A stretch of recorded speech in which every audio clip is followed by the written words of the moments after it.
4-1 the final. Carolina puts it to the Predators last night. Fireball Hot Take Friday. Stillman and Company is delivered by TriStar Moving. Caroline Fenton is here. Hello, Caroline. Hello. So we've got last night's game, which is what we're going to start on.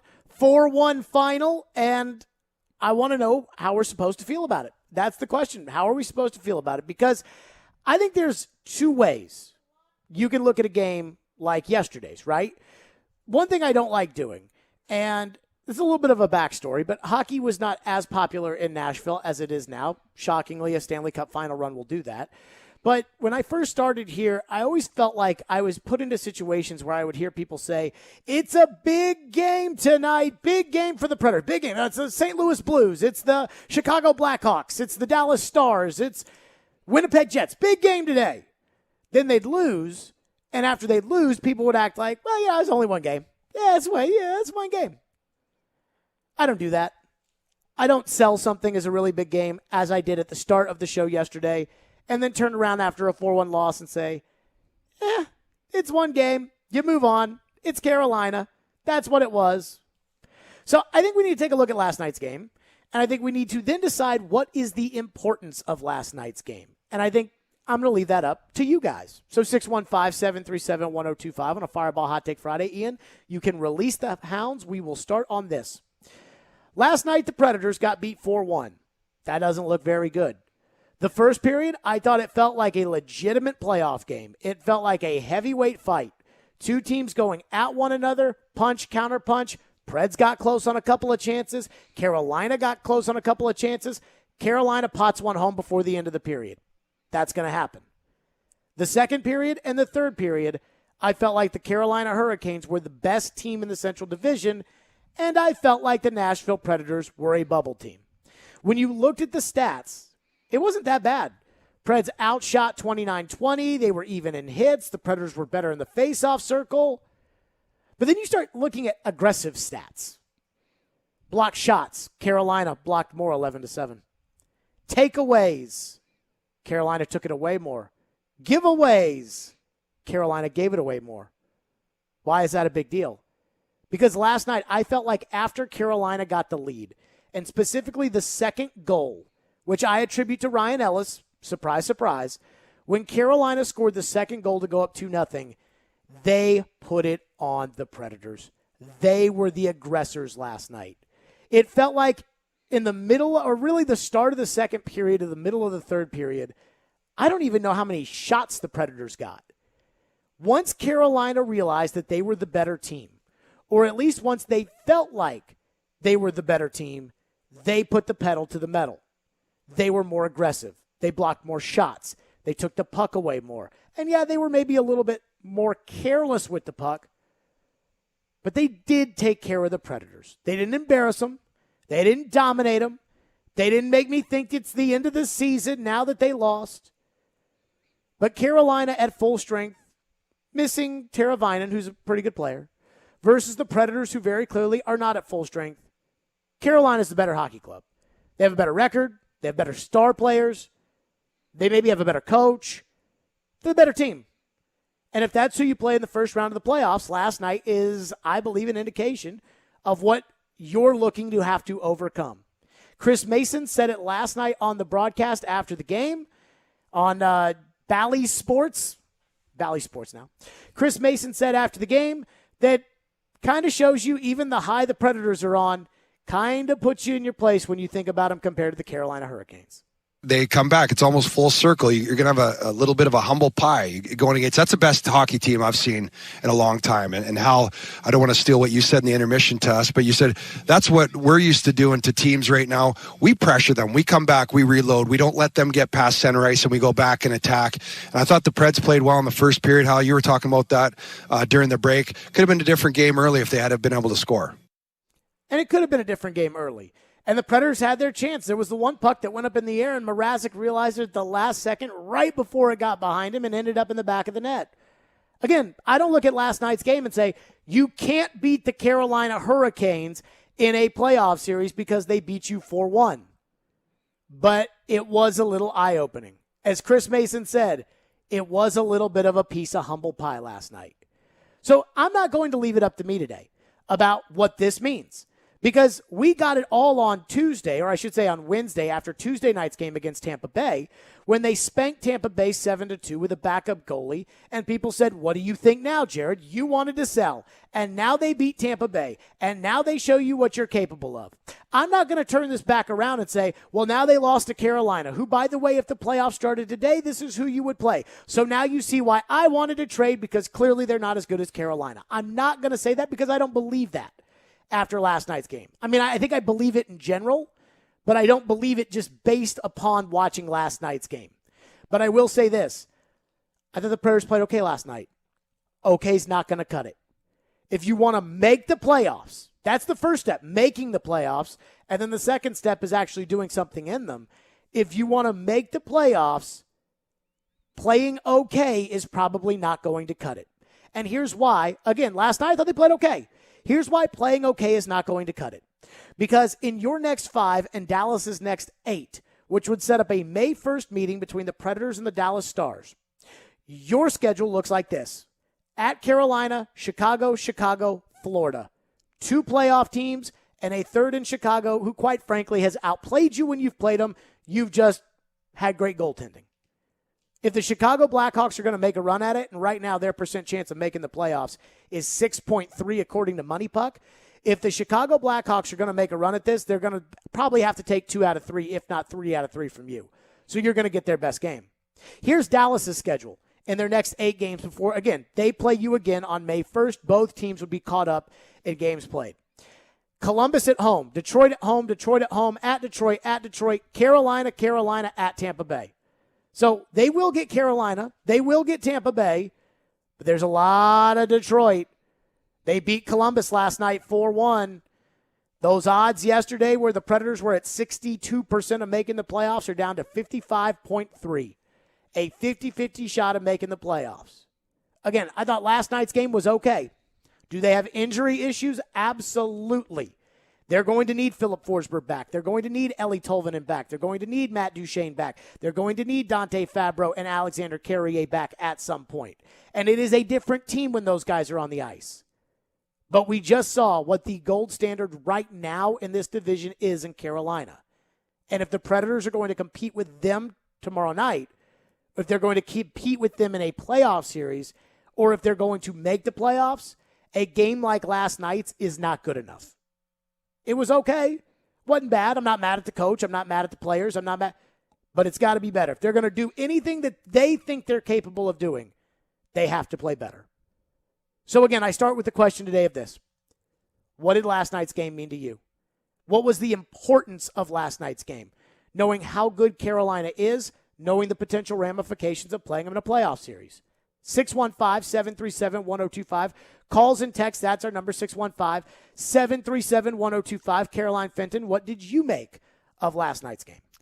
So yesterday we said we couldn't be too hurt by a loss, but I said that I needed to see something at least convincing, at least a convincing loss. And in that first period, that the Predators played really well. I thought they were playing above what we've seen from the Preds before. But they just looked gassed in those second and third periods. And I think they were really hurting on their power plays.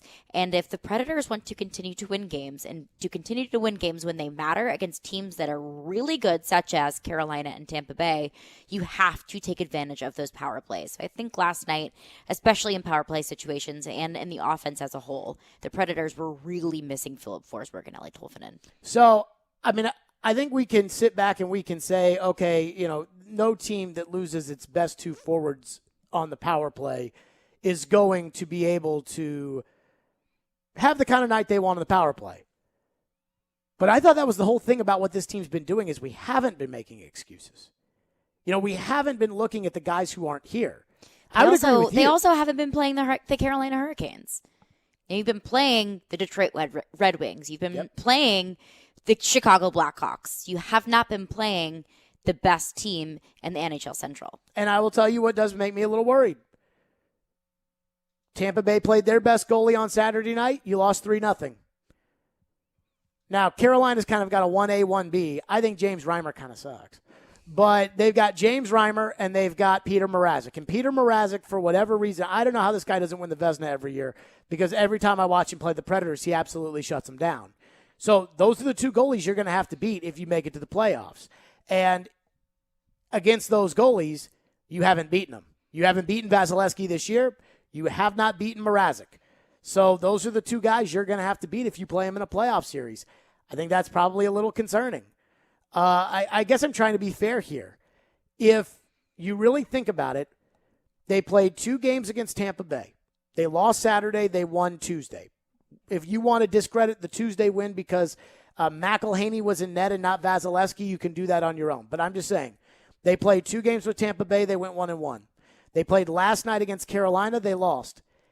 Oh, can we look at this like it's almost like a 4-game series where, hey, in a 4-game series, if you lose on Saturday and then you are now 1-3 against those good teams, does that not then make you look in the mirror and say, okay, like, are the Predators really going to be capable of doing something in the playoffs? I mean, are we thinking about the playoffs when we look at last night's game and we look at how they played Saturday against Tampa Bay? Are we equating that to, well, if you can't play with Carolina, because in the second period last night, you could not play with them. They were too good, whether it was Sebastian Aho or Dougie Hamilton or Trocheck or whomever. You could not play with them last night in the second and kind of first half of the third period. Are we equating that to a playoff series? Are we equating that to a playoff game? I think you definitely could, because you are going to be seeing one of those 2 teams most likely in the playoffs in the first round. So you do kind of have to approach these games as pre-playoff games. But I think the most important thing right now for the Predators is making the playoffs. If you miss out on these points against Carolina, it is absolutely so important to get those points against Chicago.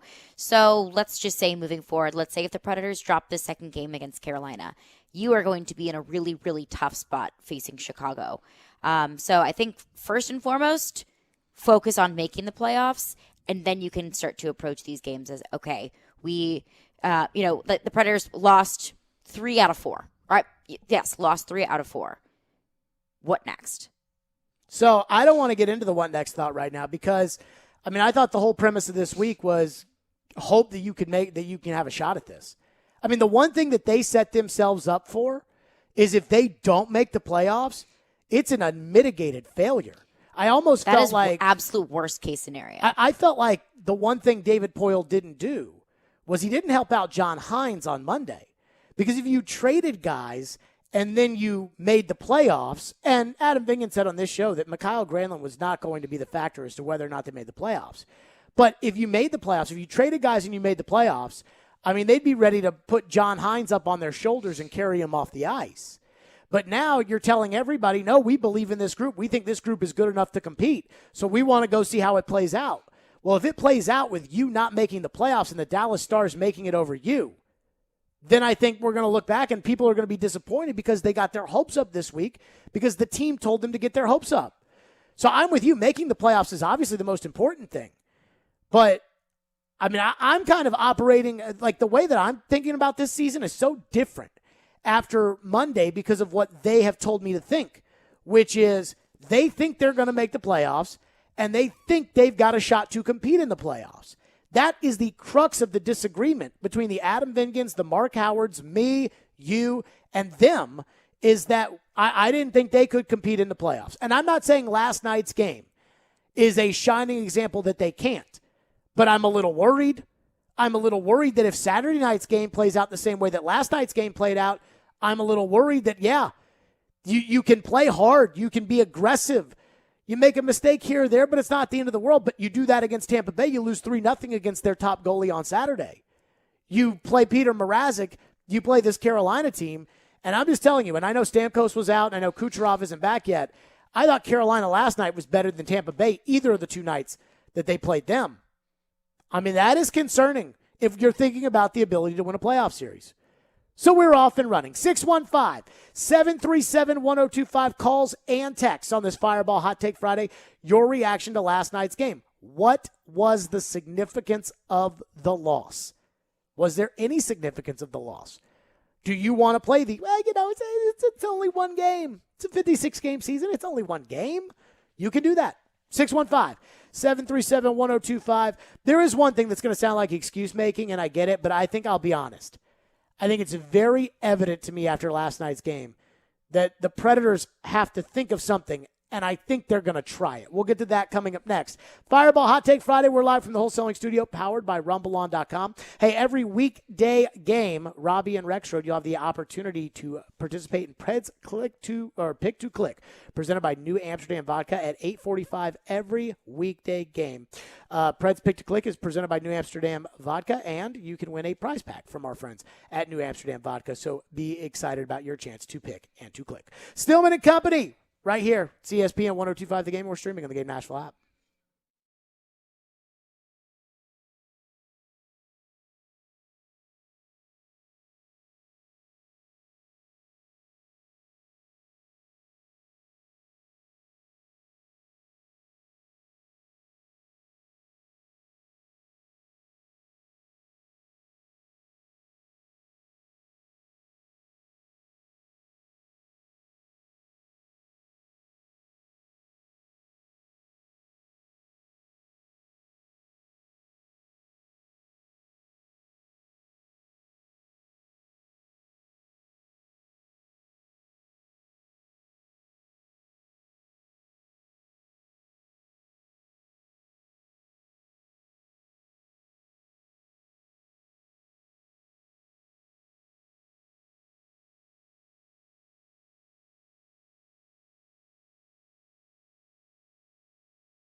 Brought in by Aho and played away. Here now is Howla breaking in behind the D. He scores! Eric Howla, his second shorthanded goal of the year. And the Predators are on the board. Hi, Coach. You had your chances. You get one tonight, but Carolina on the right side of things. How would you assess your team's performance in this one? I thought we got off to a good start in the game. Had a good first period, hit some posts, had the power play. I thought we had chances to get up early in the game in the first period. I didn't think we responded really well after the end of the first period goal against and into the second. I think sometimes you credit the opponent too. I thought they played much better than we did in the second period, just on top of us. Our puck execution, we couldn't get up and get going. We got half iced in that period, and then I'd say they were the better team in the second and third period. I would agree with John Hines. They were the better team last night in the second and in the third period, and I would say that for the most part, they're probably the better team. I mean, if you get the Carolina Hurricanes in the first round of the playoffs, you will be a decided underdog.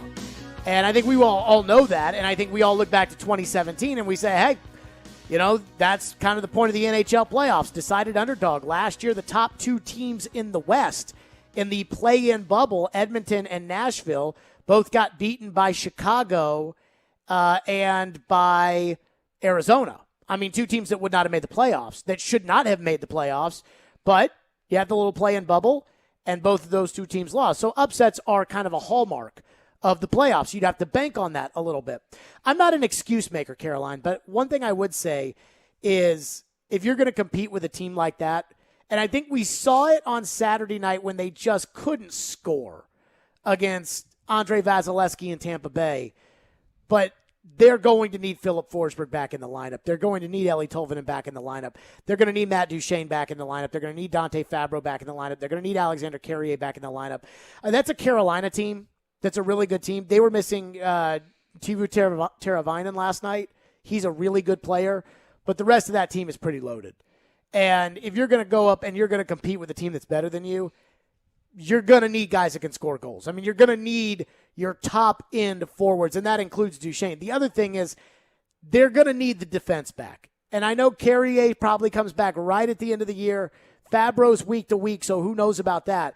But, I mean, Ian has been talking about this off the air for a while, and I don't want to throw Ian under the bus for this. But, Ian, you've been pretty solid in your feelings towards Ben Harper and Jeremy Davies. And last night was a rough one for those two guys. Those guys sucked last night. I mean, those guys are not – I mean, look, they're not good. And eventually the not good players, like, it's fun, right, when Freddie Gaudreau scores a big goal for you in a Stanley Cup final game. It's fun when Pontus Aberg has a game winner in the Western Conference final. Like, it's fun, but you can't really build your brand off of it. Chicago, when they won their cups, it was because of Taves and Kane and Keith. Pittsburgh, when they won their cups, it's because of Crosby and Malkin.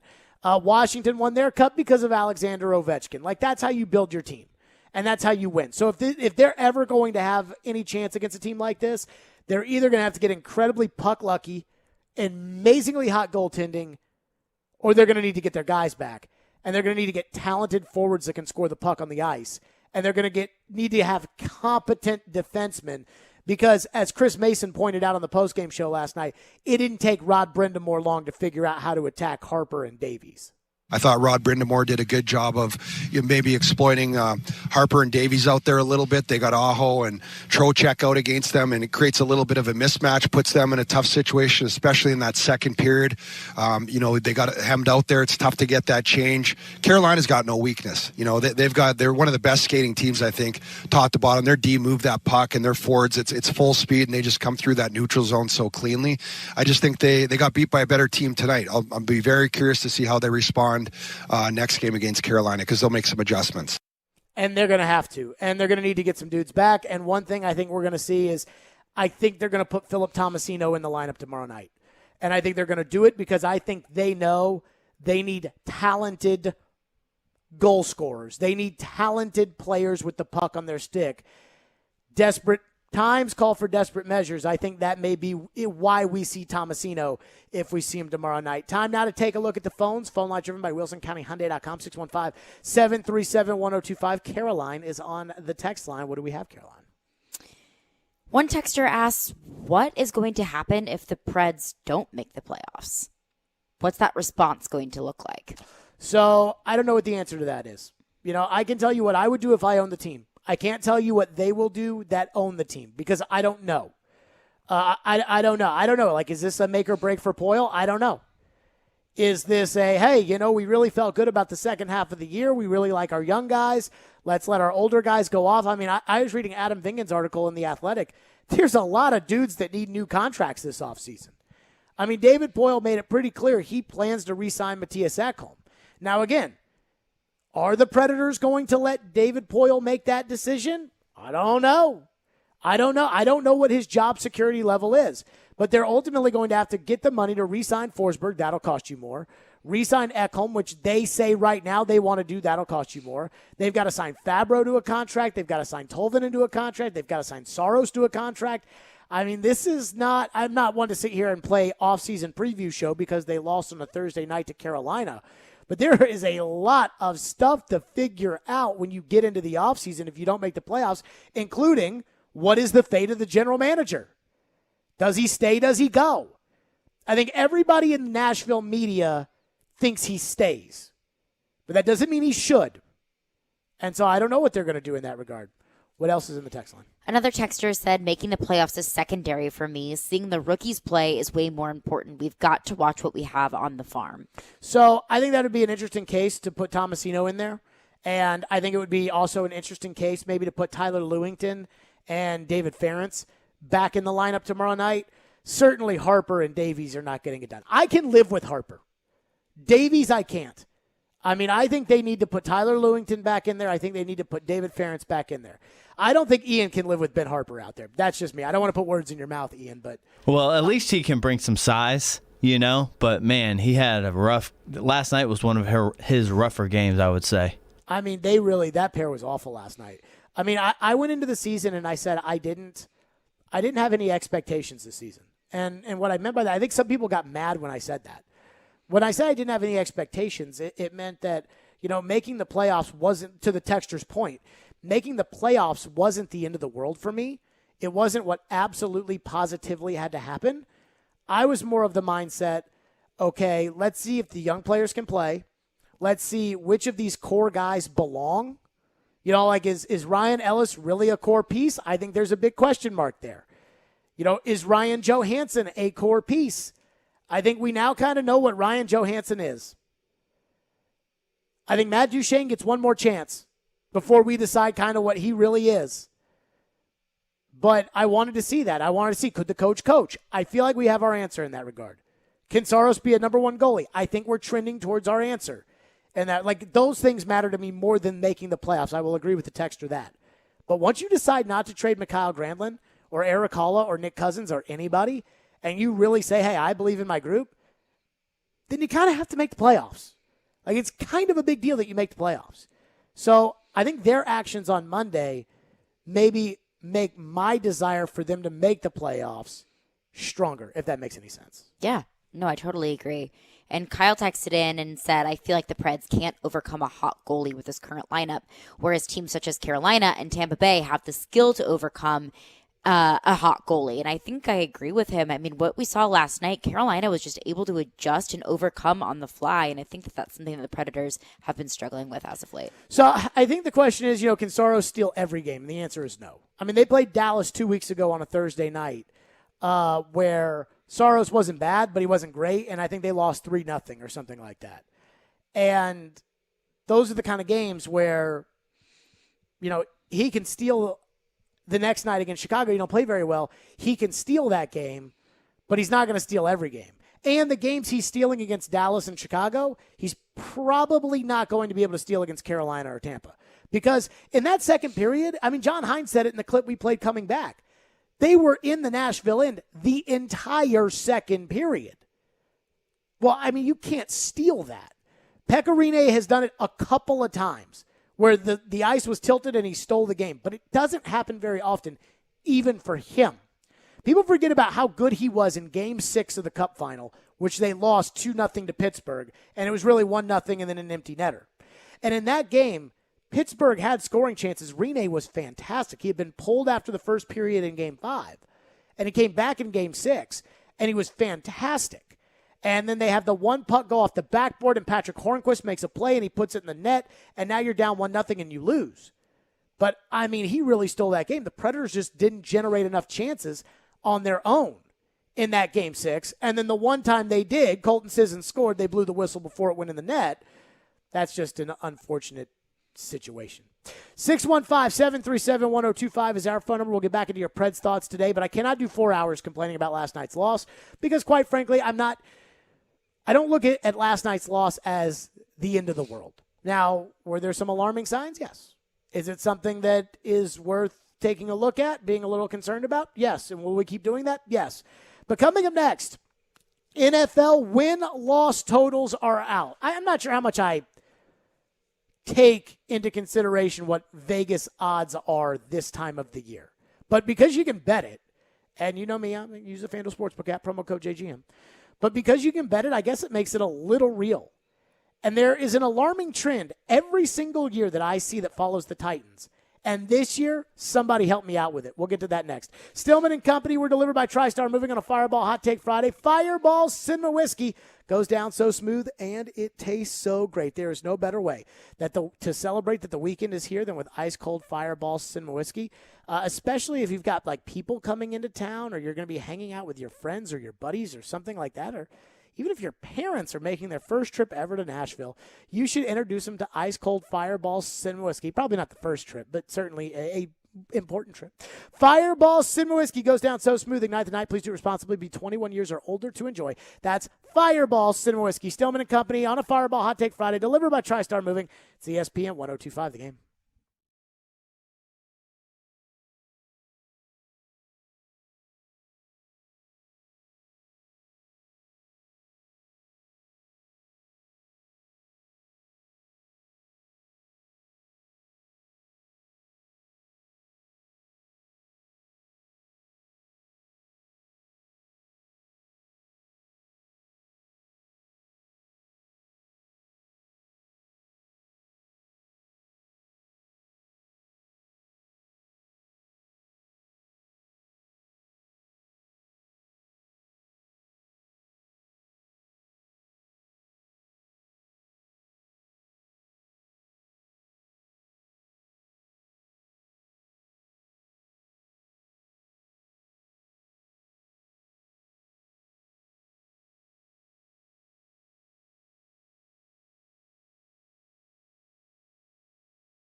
Fireball Hot Take Friday. It's also Free Beer Friday. ESPN 102.5. The Game is kicking off every weekend with free beer. Who doesn't love free beer?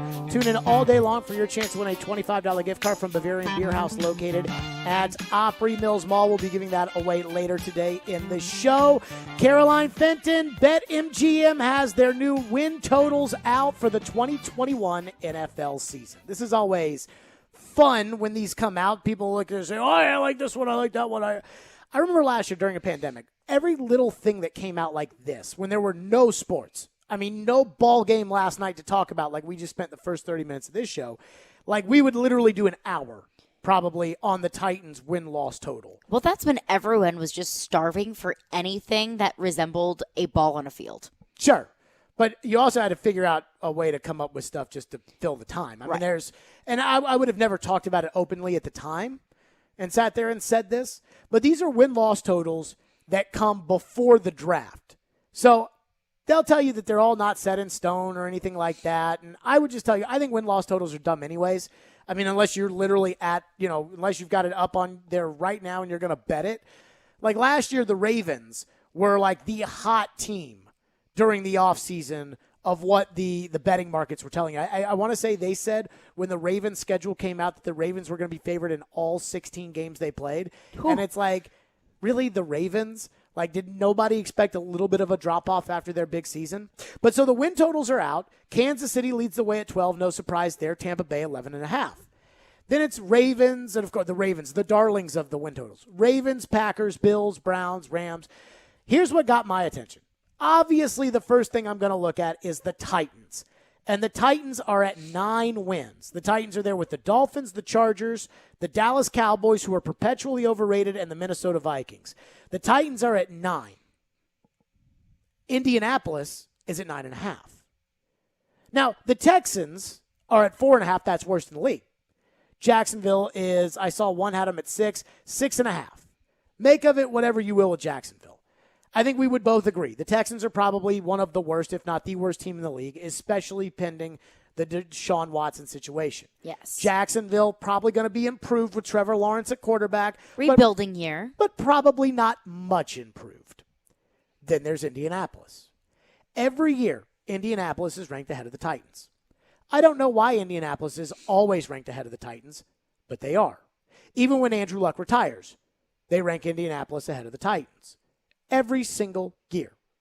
But I'm trying to figure out why Indianapolis would be ranked at 9.5 ahead of the Titans at 9. I would argue the Titans are a pretty safe bet at 9, considering that they've had at least 9 wins every season since 2016. Not only have they had 9 wins in every season since then, they get a 17th game this year. So even 9 and 8, which I think we would all consider to be a humongous disappointment and might land Mike Vrabel on the hot seat entering 2022, you still would win 9 games. But I keep bringing this back to the Colts. Why is Indy 9.5? What has Indianapolis done this offseason? We don't know what they're going to draft. But what have they done? Their starting quarterback retired. Their starting left tackle retired. One of their best defensive players, Danico Autry, left in free agency. They brought back T.Y. Hilton, but he's still old. What did Indy do? They traded for Carson Wentz. And I keep wondering, and everybody seems to just assume Carson Wentz is going to round into true form playing for Frank Reich in Indianapolis. Is it possible that Carson Wentz does that? I think it's possible. But don't you think it's possible that Jared Goff turns back into what he was before he got his big contract and Sean McVay soured on him? Nobody hypes up Detroit. Is it possible that Sam Darnold, a former number 3 overall pick in the draft, isn't a complete and total bust, goes to an organization in Carolina where it looks like they have a coach who might know what he's doing, and Sam Darnold goes out there and maybe shows that he's a franchise quarterback? I think it's a possibility. Nobody's talking about it.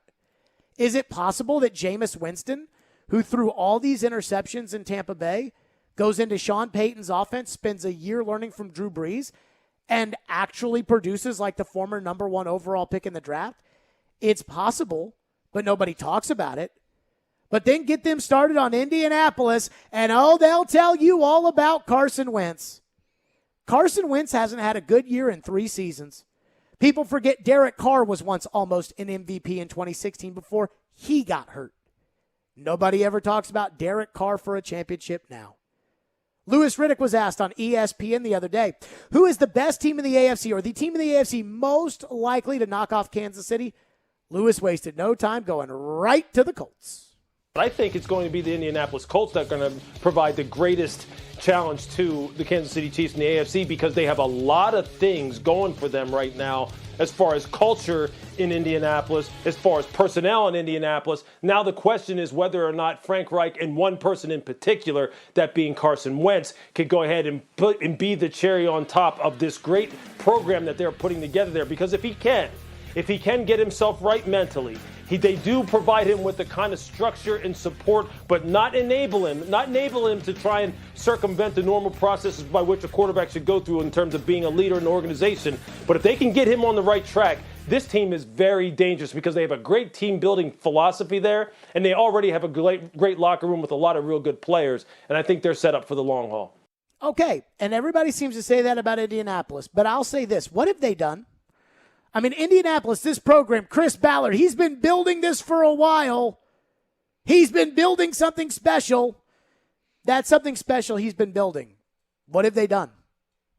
They won one playoff game without Andrew. No, they've won no playoff games without Andrew Luck. They got to a playoff game without Andrew Luck, but Phillip Rivers is gone. This idea of if they can get Carson Wentz back, they're building such a great thing. What are they building that's so special in Indianapolis? If you were to ask me, someone who's building something, and you'd say, okay, it looks like they're building something. The Chargers, they look like they're building something. Indy, we've been giving Chris Ballard and Frank Reich credit for building something for 4 years now. At some point, you got to go win some games. So what has Indianapolis done? You want to explain to me that Jacksonville has passed Houston this offseason? I'll say yes, just looking at the 2 offseasons. What has Indianapolis done to put themselves above the Titans this offseason, other than Carson Wentz, who gets treated better than any quarterback-changing teams in the entire league? What have they done? One thing that really confuses me is Mike Wells, the beat writer for the Colts for ESPN. He said, he over-under on the Colts wins this upcoming season is 10.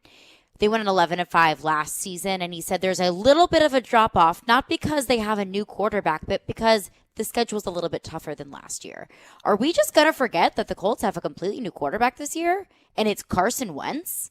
And TD said, probably the over-under for the Titans is around 9.5 because we're a little uncertain of what the offense might do, taking into consideration that the Titans lost key aspects to their offense. So I don't understand why that same logic isn't necessarily being applied to the Colts. I mean, before the draft, I can argue the Titans are not as good as they were last year.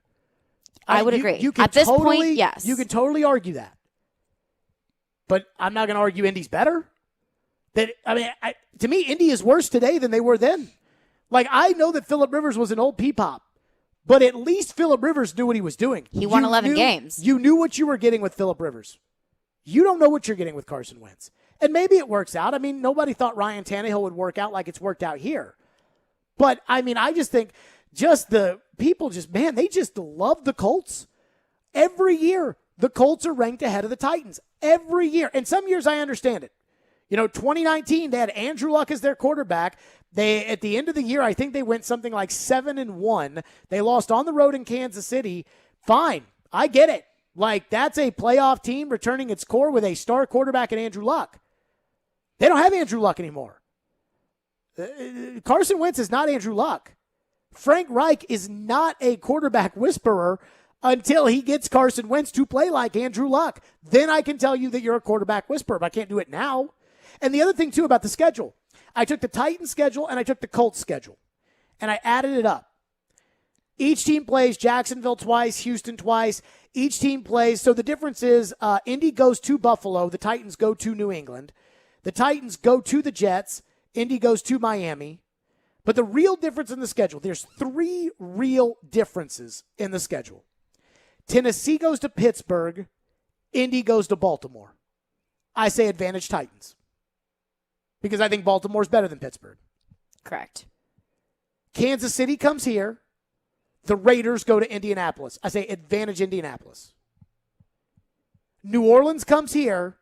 Tampa Bay goes to Indianapolis. Advantage Tennessee. So in the 3 games of the schedule that are different, I think the Titans have the advantage on paper today in 2 of those 3. But yet everybody just goes gaga for Chris Ballard and Frank Reich every year. And, I like Frank Reich. I think he's a good coach. I think he's a good leader. Let's look at how he decided to start going for 2 and going for it on 4th down in that Buffalo playoff game. Maybe reverse some of those decisions and see what happens. 615-737-1025 is our phone number. We'll get into this as well. 615-737-1025. Plus, there was a report. Stupid teams in the NFL do stupid things. And we know who the stupid teams are. But there was a report yesterday that literally floored me when I thought about a stupid team doing something stupid. We'll get to that next. Stillman and Company right here on a Fireball Hot Take Friday on ESPN 1025 The Game. Let me tell you that ESPN 1025 The Game and T-Mobile are teaming up for a hockey home gating party. So later on in the show, you'll have your chance to text into the Game text line for your chance to win the T-Mobile Hockey Home Gate giveaway. A Dos Equis prize pack, including a case of beer, dessert from Nothing Bundt Cakes, a T-Mobile prize pack, and food provided by 312 Pizza Company in Germantown. Stillman and Company on a Fireball Hot Take Friday. It's ESPN 1025 The Game.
So I don't want to steal Caroline Fenton's thunder here, But I do sometimes just look in the text line, see what's in there. I still have the ability to text into the text line. It's a fun place. So I don't want to steal this from you, but I am because I had to text a texter back. Sometimes I will read the text in the text line, and sometimes, especially if it's like, you text in the 5 o'clock hour, or maybe I'll just text back, and if I leave a little -JS, it's for me. Ben texts into the text line, Caroline, and says, reasons as to why Indianapolis could be projected higher has to do with them having the better roster, general manager, and an improvement at quarterback who already has a working relationship with his head coach over a 39-year-old Rivers who was on his last legs. Remember that even with old man Rivers, they nearly beat the Bills in the playoff game. When did all of a sudden Carson Wentz become better than Phillip Rivers? And when did having an old quarterback be a bad thing? Didn't the Buccaneers win with a 75-year-old Tom Brady? They did win with I an old know quarterback. that he's Tom Brady, but still. They did win with an old quarterback. Now, I'm not saying that, hey, winning with old quarterbacks are the way to go. Rivers obviously was not in his prime last year. But Rivers in his prime is way freaking better than Carson Wentz. Old man Rivers is a safer bet than Carson Wentz. Now, you want to say Indianapolis has a better general manager, I'll take your word for it. But they've been trying for the last 4 years to find a quarterback. They tried Jacoby Brissett, and it was,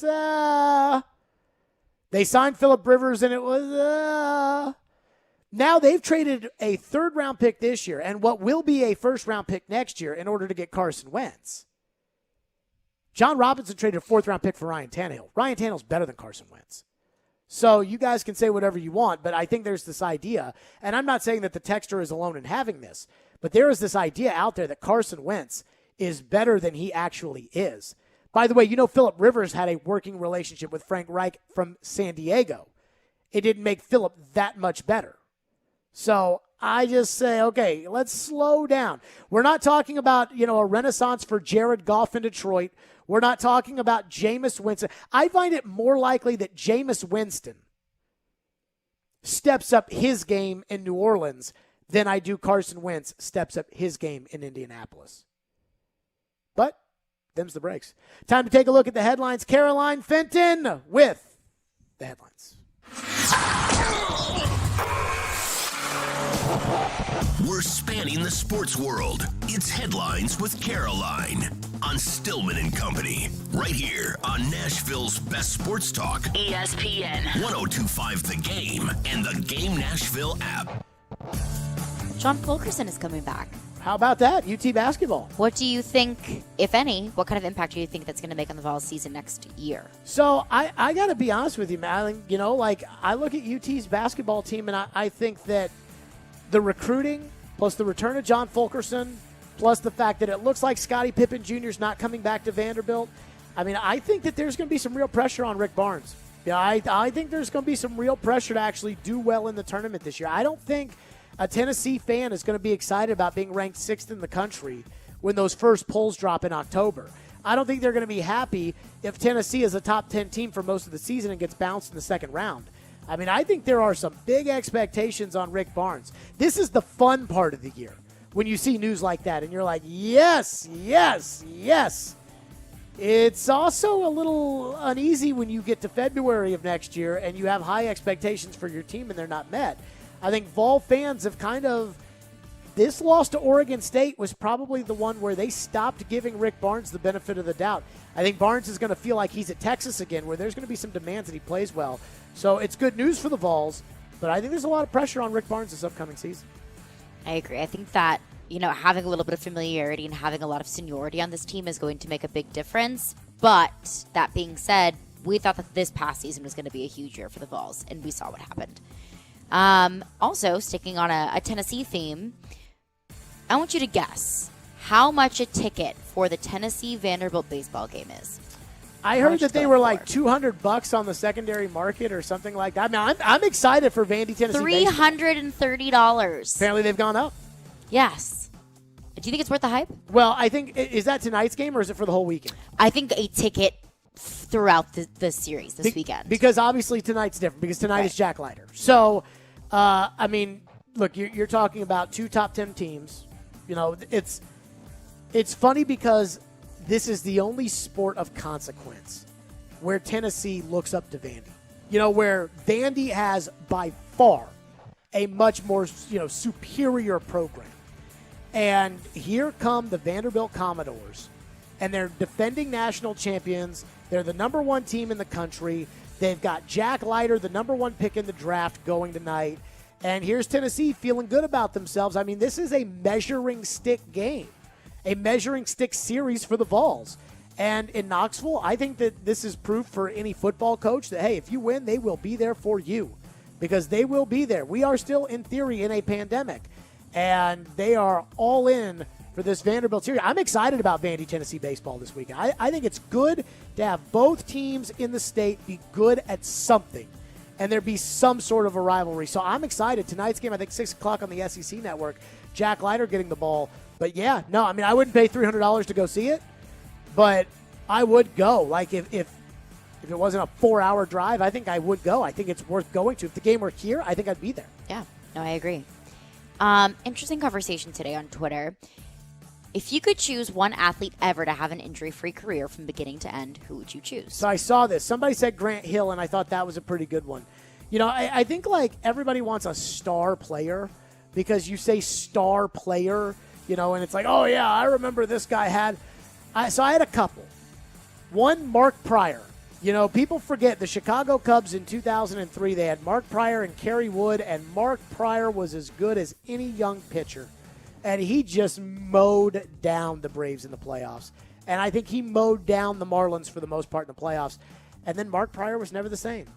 And he's certainly a guy that I would have loved to see his career play out if there were no injuries. I think Tracy McGrady, there was a point in time where there was talk about, okay, is Kobe or McGrady going to be the guy who takes over for Jordan? And obviously it was Kobe. Kobe was relatively injury-free in his career. Tracy McGrady had back injuries. He had leg injuries. But Tracy McGrady was an excellent player. So it's hard to top Grant Hill, but I'll throw Tracy McGrady kind of into that mix. And then I've always thought, in the NFL, one guy who I think never really got a fair shake because of all the injuries that they went through was Marcus. Marcus Mariota had all this. Marcus Mariota, 26 touchdowns, 9 interceptions the second year. You thought he was onto something, breaks his leg at the end of the year against Jacksonville, has all kinds of injuries the next year, hamstring, shoulder, you name it. Then he's got the elbow injury in 2018 that was never the same. Not to say that Marcus would have been the franchise guy here or wouldn't have been the guy, but it would have been great to see him without the injuries. And so I do think, like, there are guys that are kind of off the radar. Rocco Baldelli played baseball. Great rookie year in Tampa Bay. Tons of injuries. Never made it. You're probably saying, who are you talking about? But I think that's a great question. Yeah, and I agree. I thought of Marcus Mariota as well, but I think for football, I had to go with RG3. I just think he had such an incredible career ahead of him and would have loved to see what would have happened. I think that dynamic with him and Shanahan and Dan Snyder, and I think that screwed it up just as much as anything. More than an injury? I think so. I think that was, look, he tore his ACL. Everybody tears their ACL. Tannehill's torn his ACL. Like, Taylor Lewan's coming back off a torn ACL. We expect Taylor Lewan to be fine.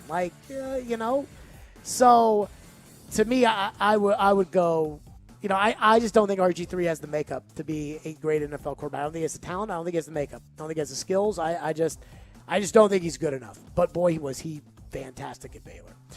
Those are Caroline's headlines. Good call, though, on the RG3 thing.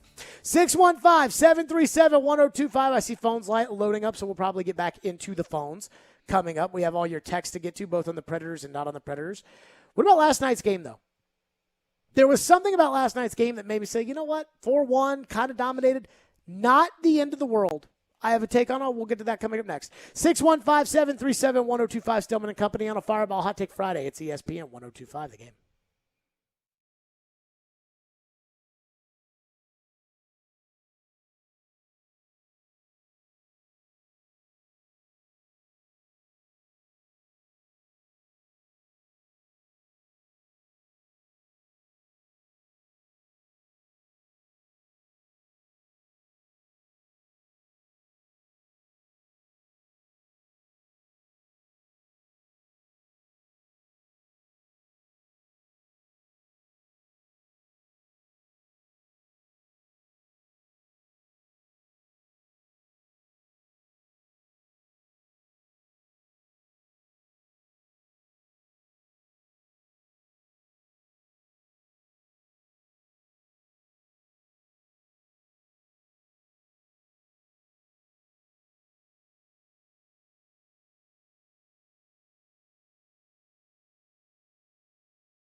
Stillman and Company is delivered by TriStar Moving, ESPN 102.5 The Game. Fireball Hot Take Friday. Caroline Fenton is here. Corey Curtis, News 2 in about 10 minutes. He'll join us.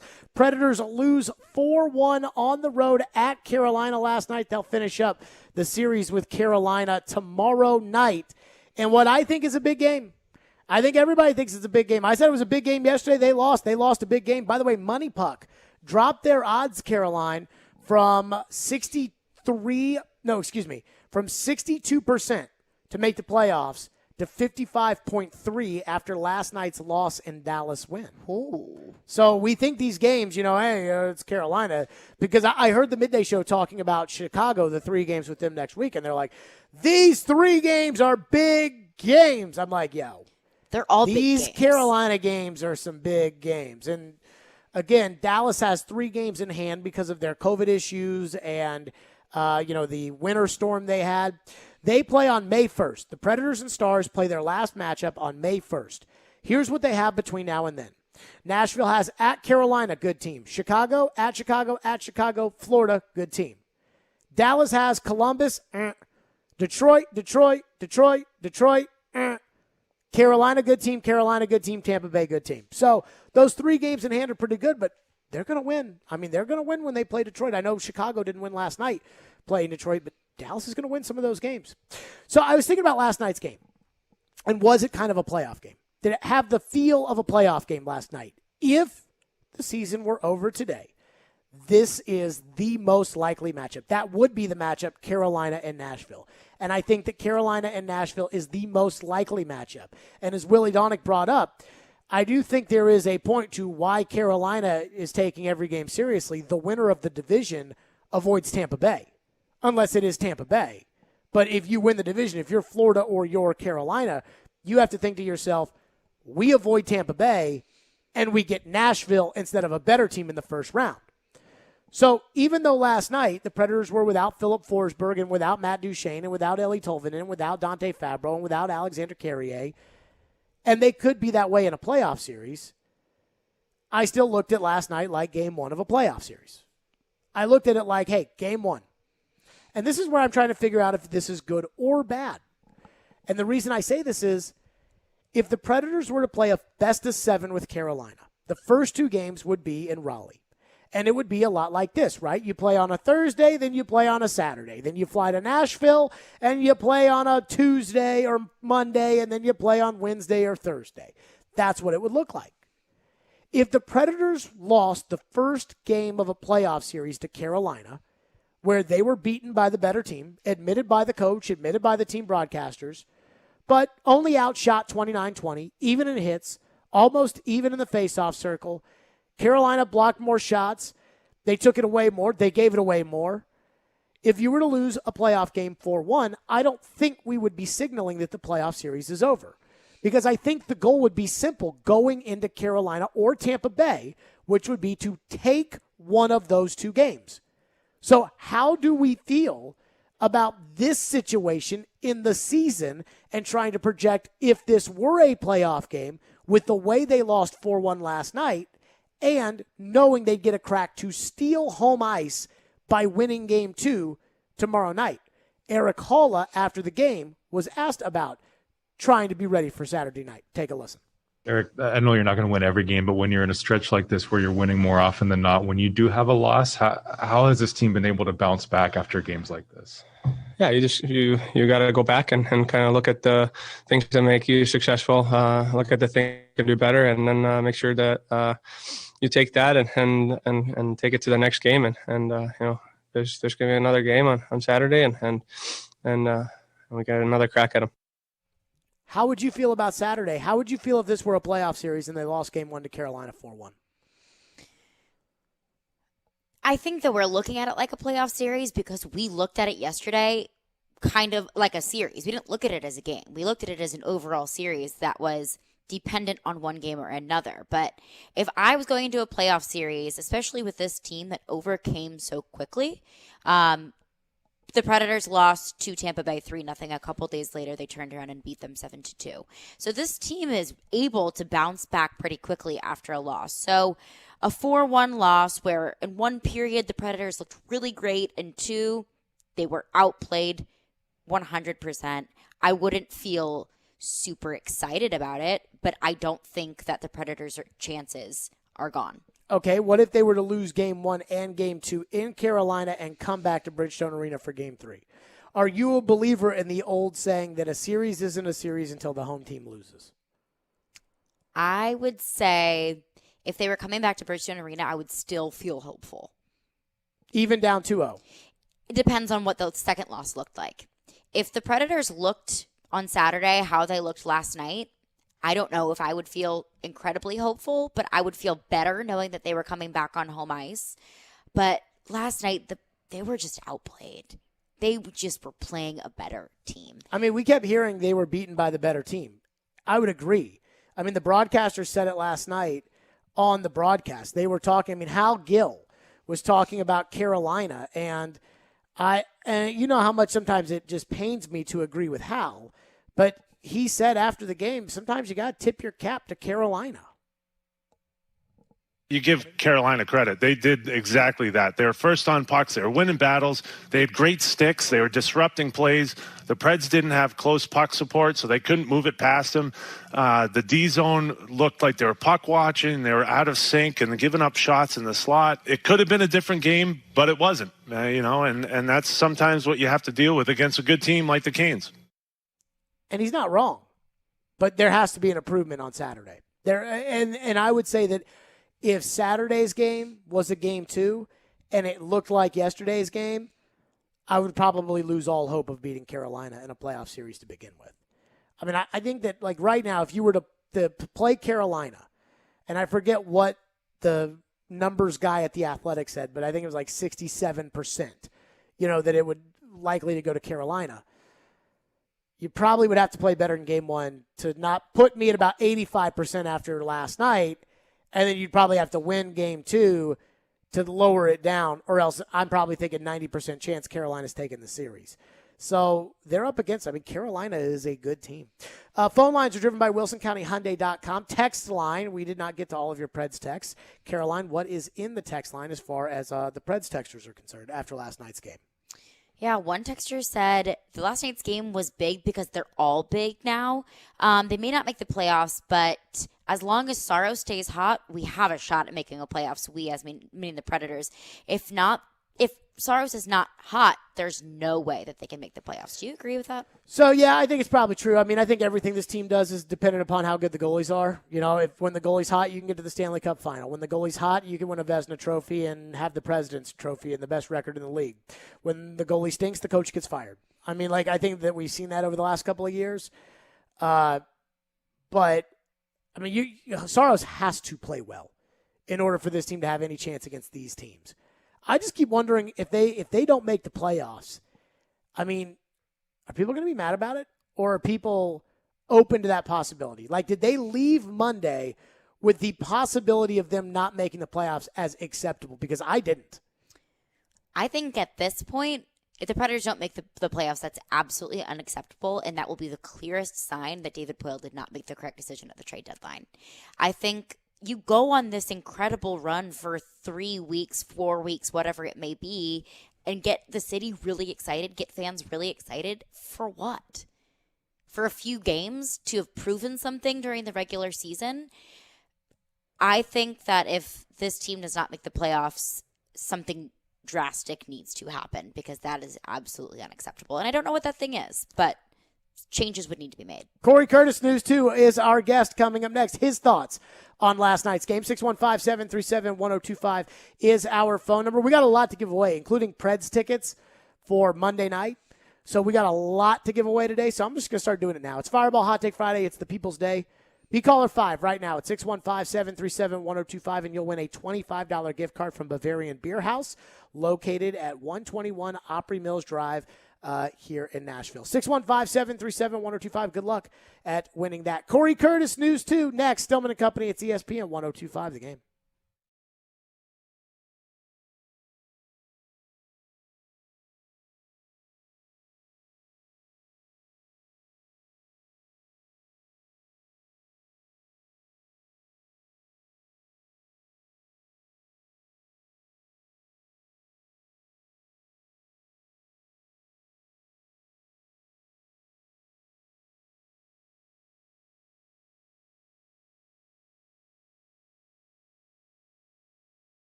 Each side gets a third period goal, but the Hurricanes emerge as 4-1 winners in this one here tonight. Predators lose to Carolina. Again, if the playoffs started today, that would be your first round matchup. Yesterday, the Predators were 62% likely to make the playoffs. Today, 55.3. Dallas knocked off Columbus last night. The Predators are now, according to MoneyPuck.com, supposed to finish with 62 points. They were supposed to finish with 63 as of yesterday. Dallas, 61, up from 60. So now the projection is less than 2-point difference between Nashville and the Dallas Stars. Dallas's next 5 games: Columbus, Detroit, Detroit, Detroit, Detroit. Corey Curtis joins us, News 2. Corey, what have you made of the week in the Nashville Predators? No trades on Monday, as you predicted on the show last Friday. No trades on Monday. They spanked Tampa Bay with a backup goalie on Tuesday. They get beat. I don't want to say they got smacked last night. They got beat fairly by a better team last night in Carolina. What do you make of it? Carolina's really good. And you played Tampa, Carolina back-to-back games, and you got 2 points. That's not terrible. I heard your house money speech, and I agree they weren't necessarily playing with house money in that game. But the fact is, when you look at the schedule and you see those back-to-back games, you would take 2 points out of those 2 games. More than winning and losing, Jared, I'm looking at how do they play, because I thought they were set up last night for a big letdown game, and I don't think they gave us a big letdown game. And we didn't get their very best performance, but I think Carolina has something to do with that. They're now 0-4-1 against Carolina. It's obviously a tough matchup for them. What do you think the importance of Saturday's game is, both from the making the playoff standpoint and from the idea of having to play those guys again in that building, if that is in fact how it shakes out for the playoffs? Well, I think you need to prove you can beat them at some point. I mean, I'm not going to get too carried away, but, the games, I'd like to see overtime, okay? I could handle an overtime loss, but I need to see some more level play against them. As far as projecting points and how everyone's going to do, that never goes the way you think it's going to go. Chicago got whacked by Detroit last night. I know that you assured us that was a Chicago win going in, but, that's just not the way it is, and it never goes the way you expect it to. So, again, I just look at how do they play, and, are they going to continue to play the way that they have played? Because if they do, I'll take the result no matter what it is. What do you think about David Poile? Doesn't go for it, doesn't sell on Monday. We thought that was what was going to happen. I feel like now they've put the playoffs. I never went into this season, Corey, thinking about the playoffs because I felt like they had issues they had to resolve. The core of the group, oh, yeah. Who really is qualified to stay here, and who do they need to find a way to move on from?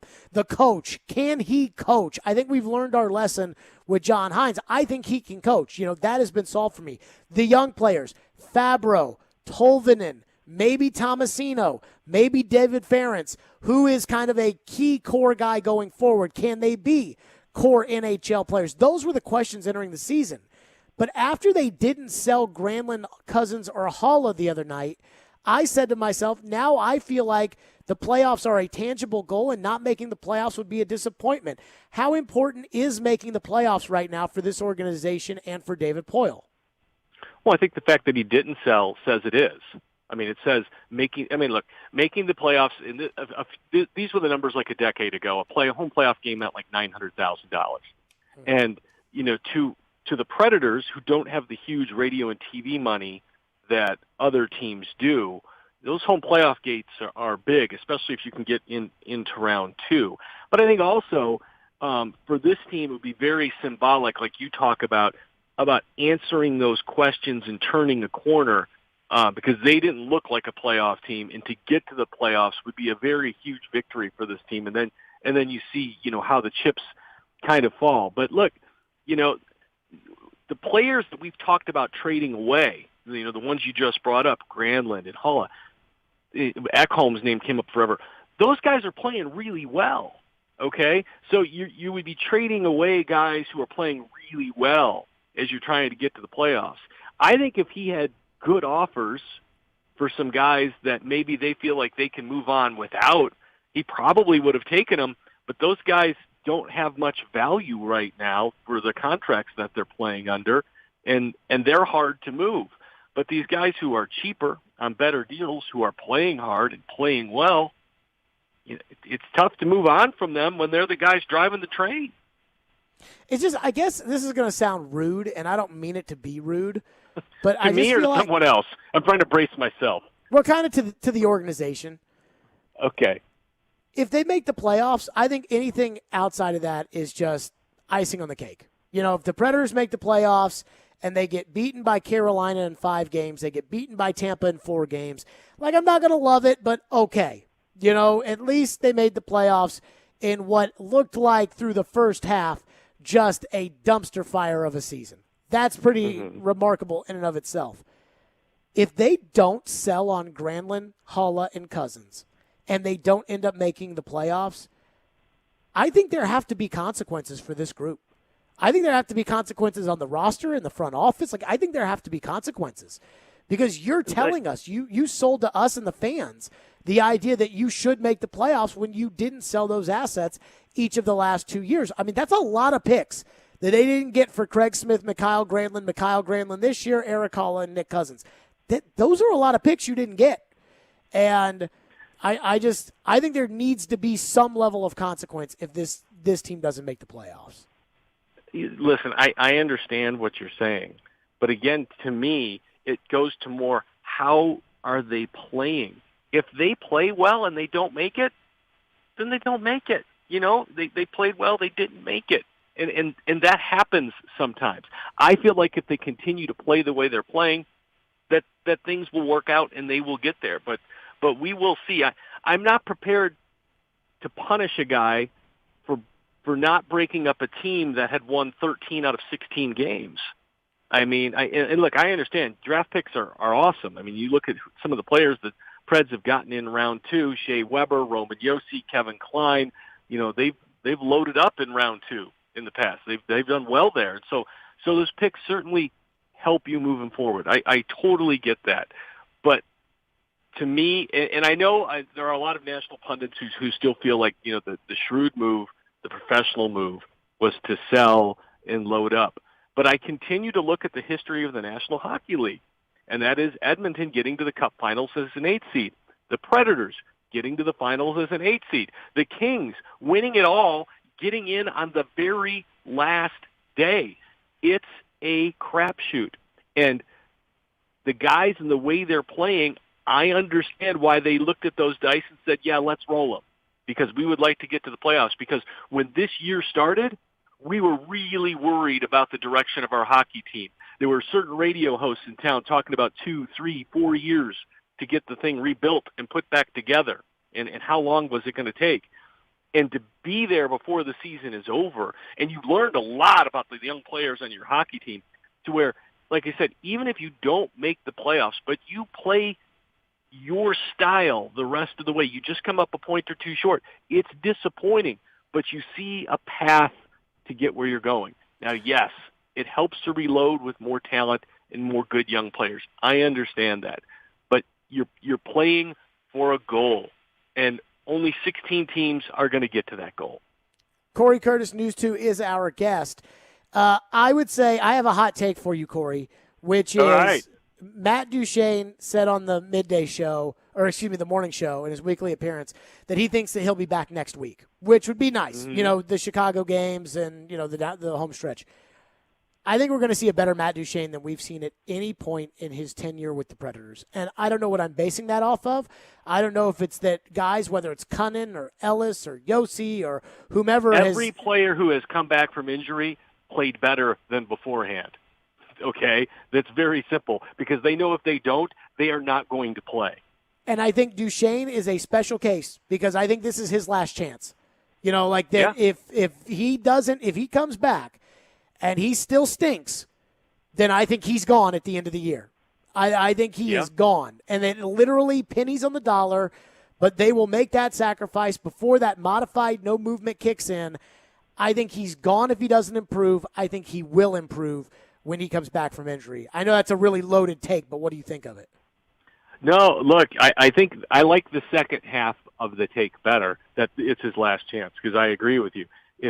They're not going to sit around and hope that he produces after this, okay? He's had chances. And I feel like his effort level has been pretty good when I've seen him on the ice. He just hasn't produced. And in his career, he has produced, which makes it such a mystery.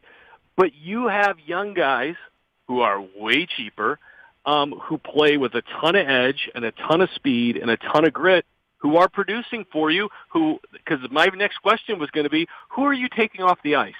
Who do you want to take off the ice for Matt Duchene to play right now? Well, I'll tell you right now, man, I'm taking Tanner Jeannot off the ice. I'm taking, if Matthew Olivier comes back, I'm taking him off the ice. I mean, there's a lot of players I'm taking off the ice to put Matt Duchene back I mean, on. these are fourth liners, right? Right. Like, I'm taking Rim Pitlick. I'm taking Rocco Grimaldi. That's who I'm taking off the ice. I'm not taking any good players off the ice.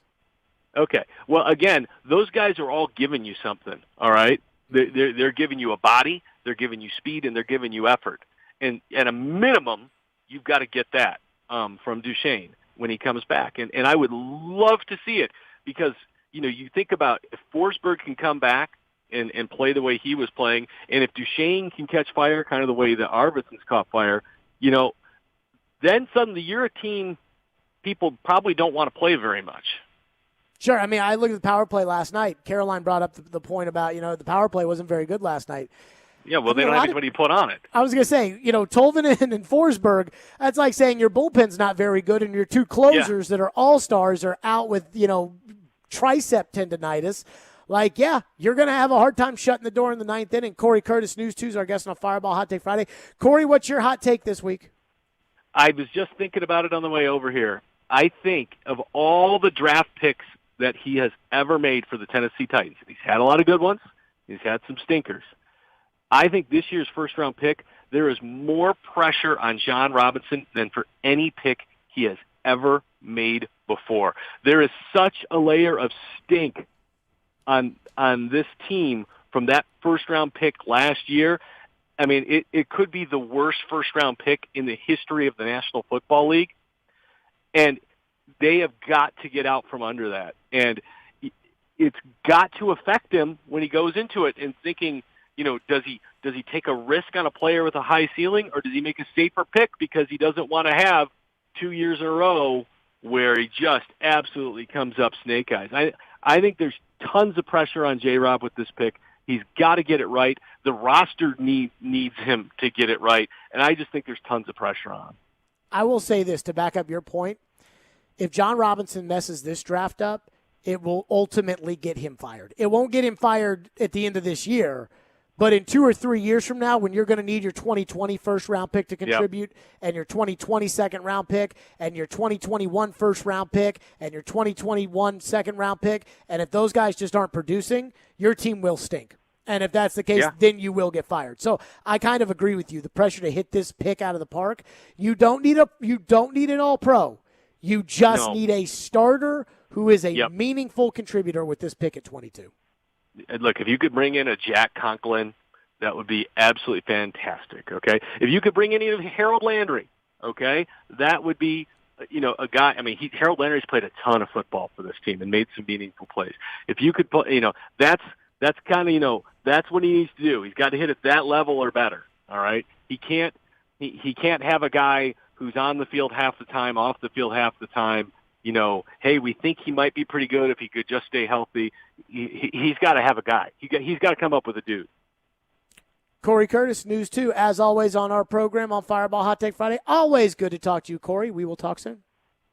All right, thanks, Jared. You guys have yourself a great weekend. Yep. By the way, I should mention before Corey jumps off, right now the Braves are beating the Cubs 4-2, and hopefully we hope that continues as well. Speaking of baseball, I'm so excited baseball is back. There's nothing like watching a game with great weather, a cold drink, and a little action on my official sportsbook app, the FanDuel Sportsbook app. If you've never bet on baseball before, now is the perfect time to give it a shot. FanDuel is letting new users swing for the fences risk-free. You'll get up to $1,000 back in site credit if your first bet doesn't win. And once you have an account, you can get up to $25 back each day in site credit if your same-game parlay bet falls one leg short. This way, you can combine multiple baseball bets for an even bigger win all season long. I love the FanDuel Sportsbook app, and when you win, you'll get your winnings in as little as 24 hours. Just download the FanDuel Sportsbook app and sign up with the promo code JGM to get in on the action. That's FanDuel Sportsbook, promo code JGM. 21 and older and present in Tennessee. First online real money wager only for a risk-free bet. Refund issued as non-withdrawable site credit that expires in 7 days. Restrictions apply. See sportsbook.fanduel.com for details. Gambling problem? Call Tennessee Redline at 1-800-889-9789.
Mike, do you like the mock drafts? Do you read any of the mock drafts for fun? You know, you can't help but see them. I mean, you can't help but see as you're having a breakfast or a cup of coffee that they run across the bottom. I don't know if I necessarily enjoy them. I appreciate what they do and the time that they put in there, and it's no different than our coaches or our scouts. Everybody's going to have a different view on a player, and you know, there's never going to be a consent, 100% everybody in agreement that this is how they're ranked. I mean, there's going to be a lot of variances, and so I like what we do. I like how we communicate. I like how we talk through players. I've learned a lot, you know, talking about a vertical ranking and then a horizontal ranking and which player may win out, as we say, which is something that I continue to ask questions about and have discussions about, as does all those guys that John mentioned earlier. So that's the part that I enjoy, not necessarily, I'm appreciative of what everybody does. I mean, they all have an opinion on where the players may go. That was Mike Vrabel.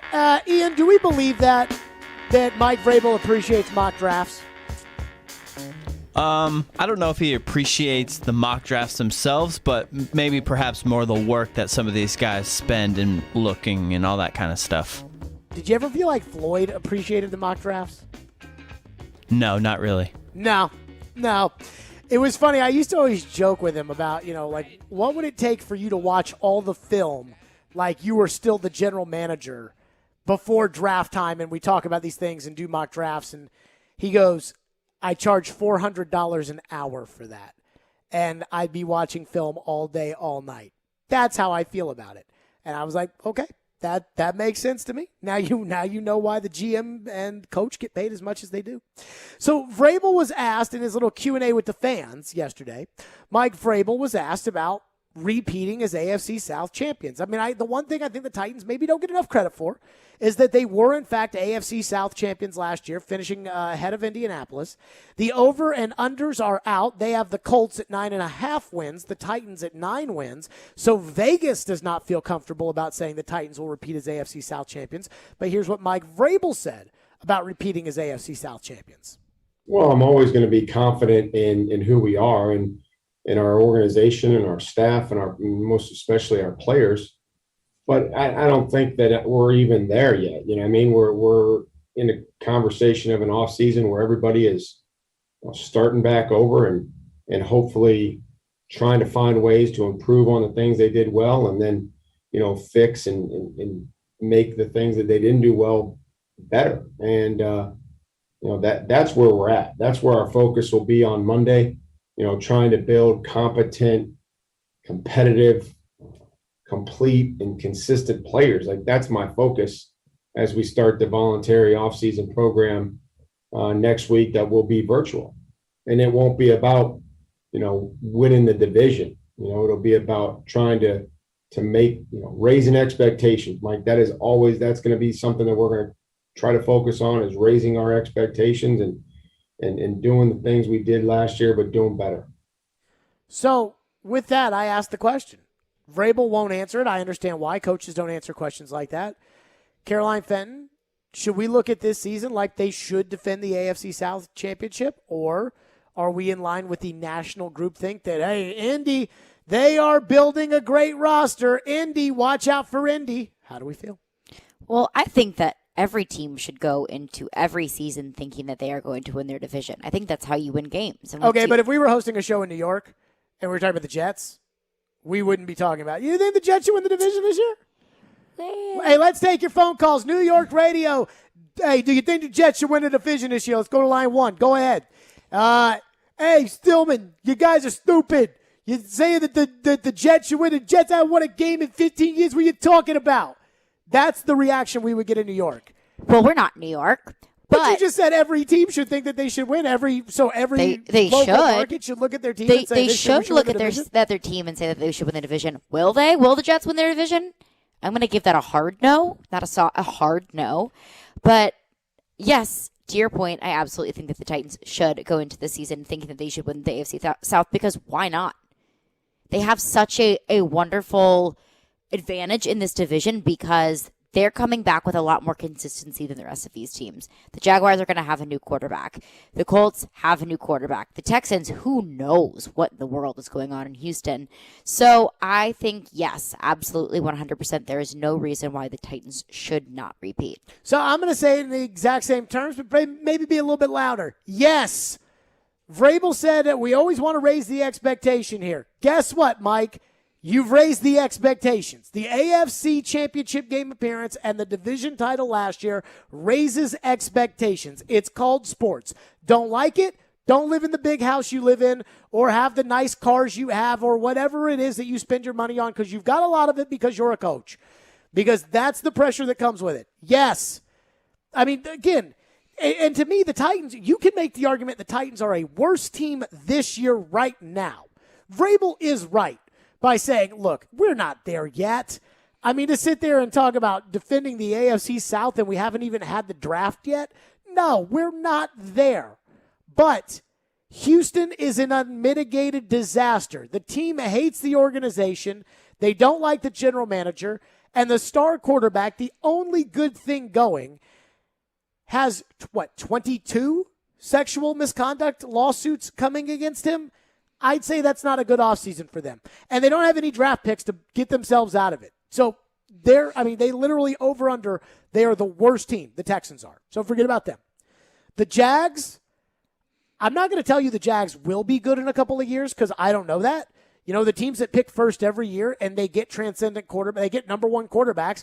Tampa Bay got Jameis Winston. That didn't do much for them. Cleveland got Baker Mayfield. They've been okay, but, is Baker really worth all of that? So let's not get too excited yet about Trevor Lawrence and Jacksonville. They should be a little bit better, but not much better. And then there's Indy. And the one thing you can say about Indy is that they traded for Carson Wentz. And I think a lot of people think Carson Wentz sucks. I think a lot of people think Carson Wentz is not good. Now, a lot of people seem to forget that he got benched this year and that they didn't want anything to do with him in Philadelphia anymore, the coach. And that's what got the coach fired. And then Wentz didn't want anything to do with Philadelphia, and so he demanded a trade out of there. But Wentz is no sure thing at all. So I think they should win the division. But the reason they should win the division is almost because everybody else is having a bad offseason. Except for Jacksonville, who's the worst team in the league right now. So, yeah, they should win the division. And I know, again, I understand Vrabel saying on April 16th, hey, it's a little too early before we get into that. Is it? Maybe. But, again, reading the tea leaves, Indianapolis is not pulling a star quarterback out of their rear end. There is no way that their entire season doesn't hinge upon whether or not Carson Wentz is good. I don't even know who the backup is right now in Indianapolis. Is it Jacob Eason? I think he might be the backup because Jacoby Brissett's in Miami. So, I don't know what, if the Wentz thing doesn't work, I don't know what Indy's falling back on. Titans, I trust the quarterback. Titans, I trust running back. The defense should be improved because a lot of people are going to lose their jobs if the defense isn't improved. So, yeah, I think the Titans should win the AFC South this year. And I know it's a little too early, and I don't want to be the guy on April 16th that's demanding jobs if they don't win the South. But I'm just saying, I think they should win this division. They should. That should be the expectation. That should be the goal. How many wins? I can't tell you. But I do not look at the Texans are the worst team in the league, maybe. The Jags are coming off being the worst team in the league. And I'm not convinced Indianapolis is all that better. And again, the scheduling difference, Indianapolis plays at Baltimore, you play at Pittsburgh. I would say I'd rather go to Pittsburgh this upcoming season than go to Baltimore. But if you want to call that a toss-up, you can call it a toss-up. Kansas City comes here, the Raiders go there. That is a decisive Indianapolis advantage. New Orleans and Jameis Winston come here. Tom Brady and the defending champion Bucks go there. A decisive Tennessee advantage. The schedule is practically even. You go on the road, the Rams in Seattle and Arizona and San Francisco. Indianapolis goes to Arizona and San Francisco. Doesn't make much of a difference. Those West Coast games are always hard to win. So, yeah, you should win the division this year. You should. Will you? I don't know. 615-737-1025. We'll get your reaction on that. 615-737-1025. Plus, Mike Vrabel explains the Jim Schwartz hire. Explains why and the role. This should be interesting. We'll get to that coming up next. 615-737-1025 is our phone number. By the way, we've been telling everybody the NFL draft is upcoming, and we are going to have great coverage Thursday night of the draft. It'll be yours truly with Chris Sanders, Turron Davenport, and Mark Howard breaking it all down. Don't miss Nashville's best NFL draft coverage on Thursday, April 29th and Friday, April 30th on ESPN 102.5 The Game. Presented by Founders Brewery, Apple Collision Centers, and MTGRT.com, your live and local mortgage expert. Be sure to join us on site as 102.5 The Game will be broadcasting live on Thursday, April 29th from 3rd and Home, Germantown's bar with a ballpark, and on Friday, April 30th, from Boom Boss Craft Pizza and Tap House in East Nashville. Stillman and Company on a Fireball Hot Take Friday. We're delivered by TriStar Moving. It's ESPN 102.5 The Game.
Jim Schwartz is back as part of your staff, and I say back because he was here from 1999 through 2008. Titans fans know him well, and when word got out last week that he was joining the Titans staff or rejoining the Titans staff, Titans fans very pleased with this news. Mike, can you kind of tell us how it all came together? Well, I hope they're excited about our staff because I am. I feel that we have a great staff, top to bottom. Jim is somebody that I've known, haven't worked together, but it was funny as we went through just our conversations. He was basically a quality control coach for Bill Belichick, and I spent 8 years with Bill as a player, and we talked somewhat essentially the same language. And so this process was something that we had talked about since he had finished up contractually with Philadelphia, and it worked out. I think it worked for everybody, and what he's willing to do at this point in time, and what we'd like to have him do and help us out. He's local here. He loves the Titans. He was excited about coming on board and trying to help us in any way that he could, just like everybody else in our organization. There you go. That was Vrabel.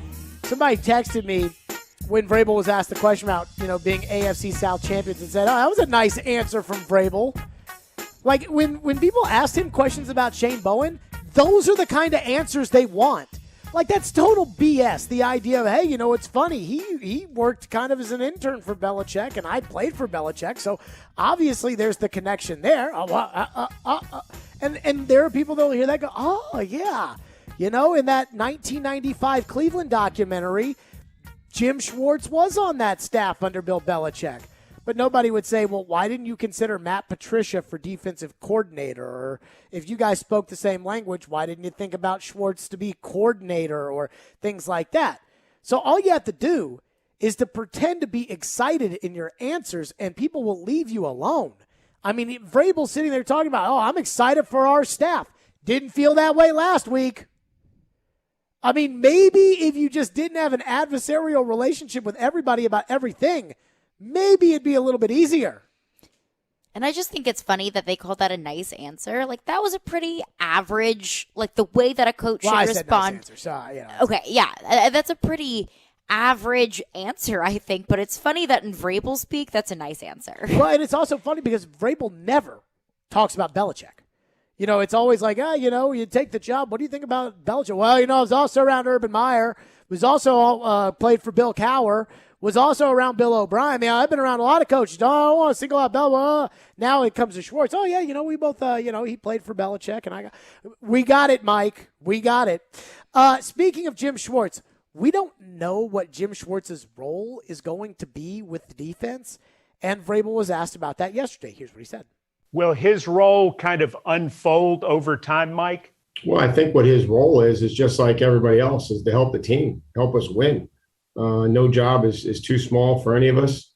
And I hope that, and I know, and I'm confident that that's what he'll do. And as he works his way into what we're doing, it's been good to see him, meeting with different guys and meeting with the defense and meeting with me. And, I would imagine that maybe, he would look at players for the draft as we get down here and we get into some pods and stuff, just to get a different set of eyes, a guy that's been around the league for a lot of years and has been successful.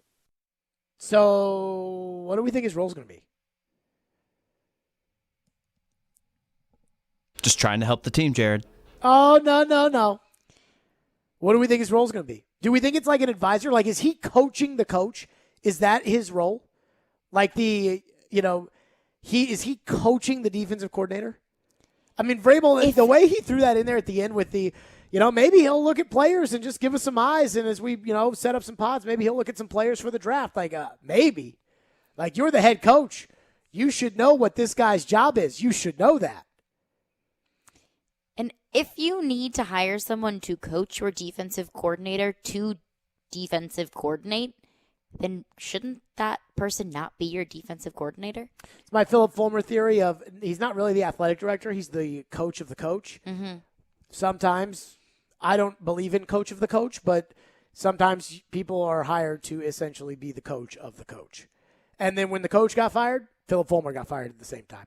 615-737-1025 is our phone number. Text into the text line. Again, all the Vegas odds makers are saying the Colts have a higher over-under at 9.5 than the Titans at 9, according to BetMGM, which I do not agree with. What text do we have into the text line, Caroline?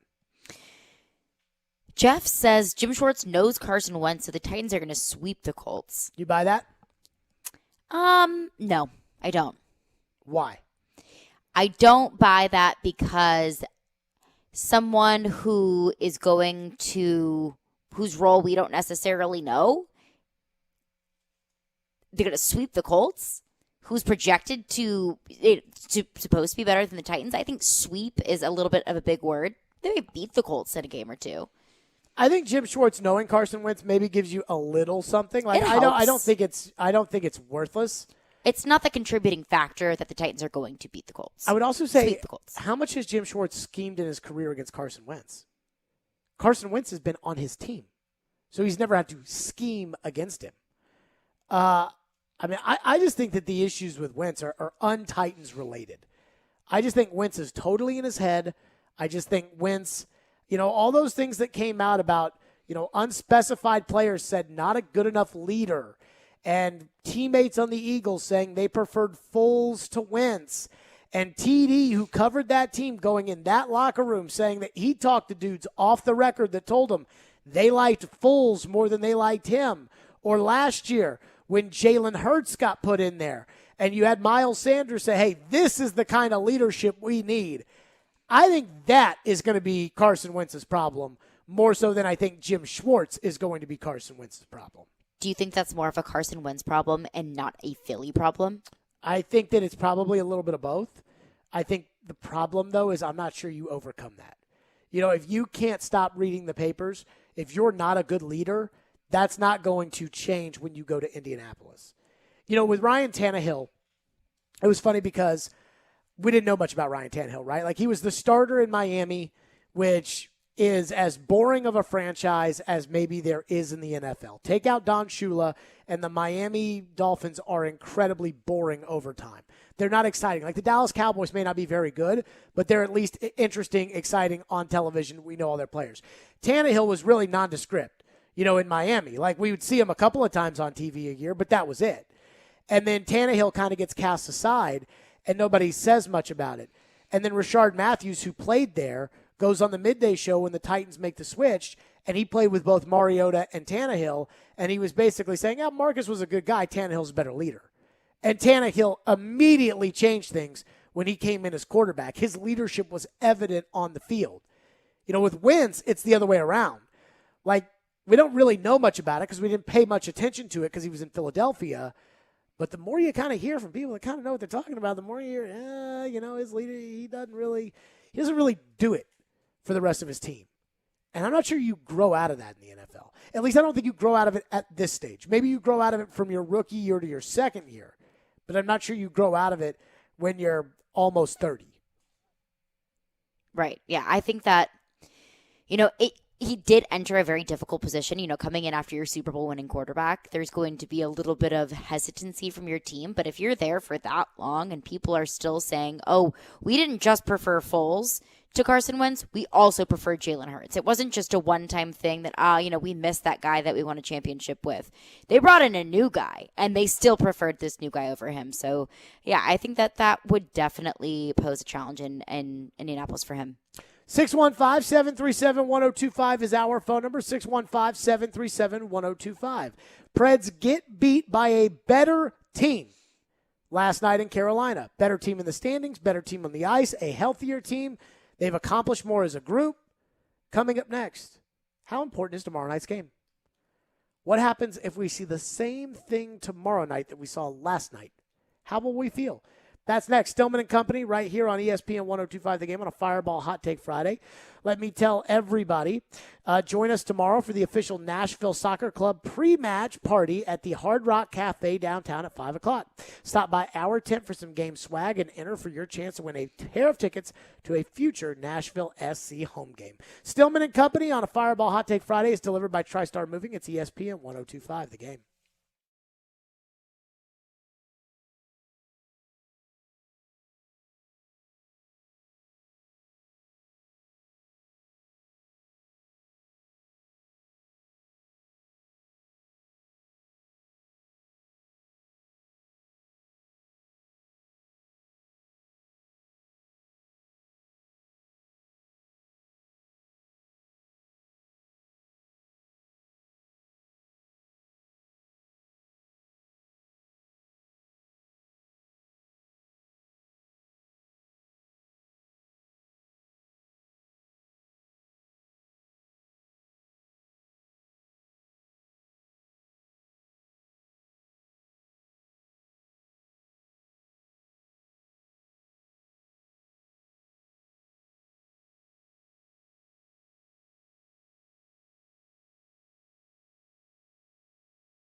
Stillman and Company is delivered by TriStar Moving. Fireball Hot Take Friday. Caroline Fenton is here. Ian is here. Predators fall last night 4-1 to the division-leading Carolina Hurricanes.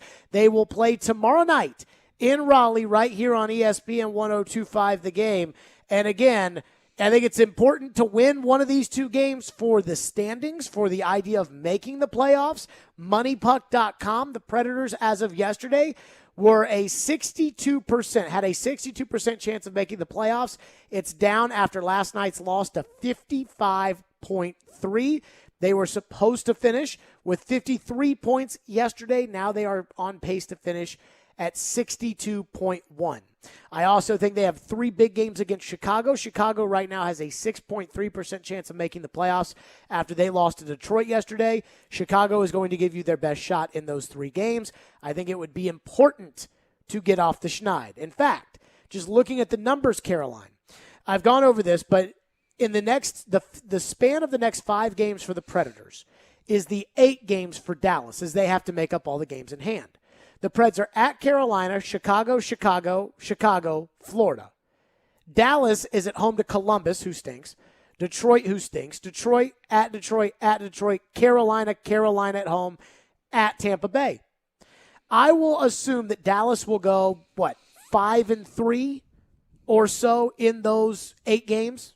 I'm thinking losses to Carolina and Tampa Bay. Okay, so 5-3, 5-2-1, something in that. They're going to pick up either 10 or 11 points in those 8 games. So the Predators would need 6 points in the next 5 games to keep pace with Dallas. So you only need to win 3 of the next 5. But that's 3 against Chicago, 1 Saturday against Carolina, 1 against Florida. That is a tall task to ask them to win 6 points in the next 5 games. And that would be, in my opinion, just to keep pace with Dallas and do not fall behind Dallas.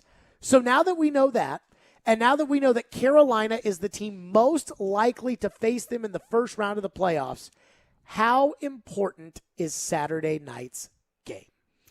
So let's say hypothetically the Predators lose Saturday night's game. To stay in good graces, you are going to have to beat the Chicago Blackhawks 3 out of 3 games, because you're not going to beat Carolina again. You're not going to beat them, 3rd out of 3 times. And they could possibly beat Florida. I'm not going to bank on it. I feel much better about the Predators beating 3 in Chicago than Florida. So that just puts you in a really difficult position to have to win 3 of the next 5. Also, it's just really important, I think, for this team to get a win over Carolina. I think that's huge to boost confidence, and I think that's huge to be able to look into their future, into the playoffs, and say, okay, this is a playoff caliber team. Okay, let's go around the room. What do we think the Preds' record is going to be next week in the 3 games against Chicago? Forget about Carolina and forget about that 5th game against Florida.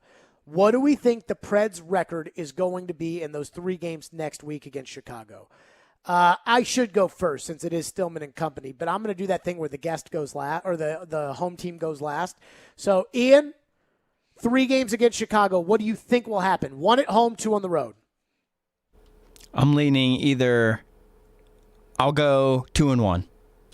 Okay, Caroline? That's what I was thinking. Trying to be realistic, 2-1. To be optimistic, let's say 3-0. Okay, I think it's going to be 2-1 too. But I think it's also 50-50 it's 2-1. I mean, you're going to get Chicago's best shot. And 2 of those games are in Chicago. And Chicago probably thinks that they've outplayed you this year. They just haven't beaten you because your goaltending has been that much better. So, I mean, I think Chicago, their season, again, 6.3% chance, their season is on the line next week, and they know it. So, feeling comfortable about winning those 2 games, that means you have to win 1 game, either at Carolina or Florida at home, in order to feel comfortable that you will keep pace with Dallas by the time we get to May 1st and they face off again, and you would want those 2 teams to be even or the Predators to be ahead when that happens. That makes tomorrow's game really big, in my opinion. That makes tomorrow's game really big. You have to steal 1 game. You have to steal 1, either at Carolina or at Florida. I also think it's important mentally for this team because they read the same things that we read. They see the same things that we see. and they hear the same things that we hear. They think the same things. They just maybe know a little bit more. Like they may be able to bank on, they know when Forsberg or Tolvanen or Duchesne or Fabro or Carrier, they know when that guy is likely to return. They know what's wrong with that guy. We don't know those things. But I think they need the confidence that they can beat Carolina. They haven't beaten Carolina this year. Right now, that's their most likely opponent in the first round. They haven't beaten them. They cannot beat Peter Mrazek. Going back to his days when he was the goalie in Detroit and they were awful, they couldn't beat Peter Mrazek.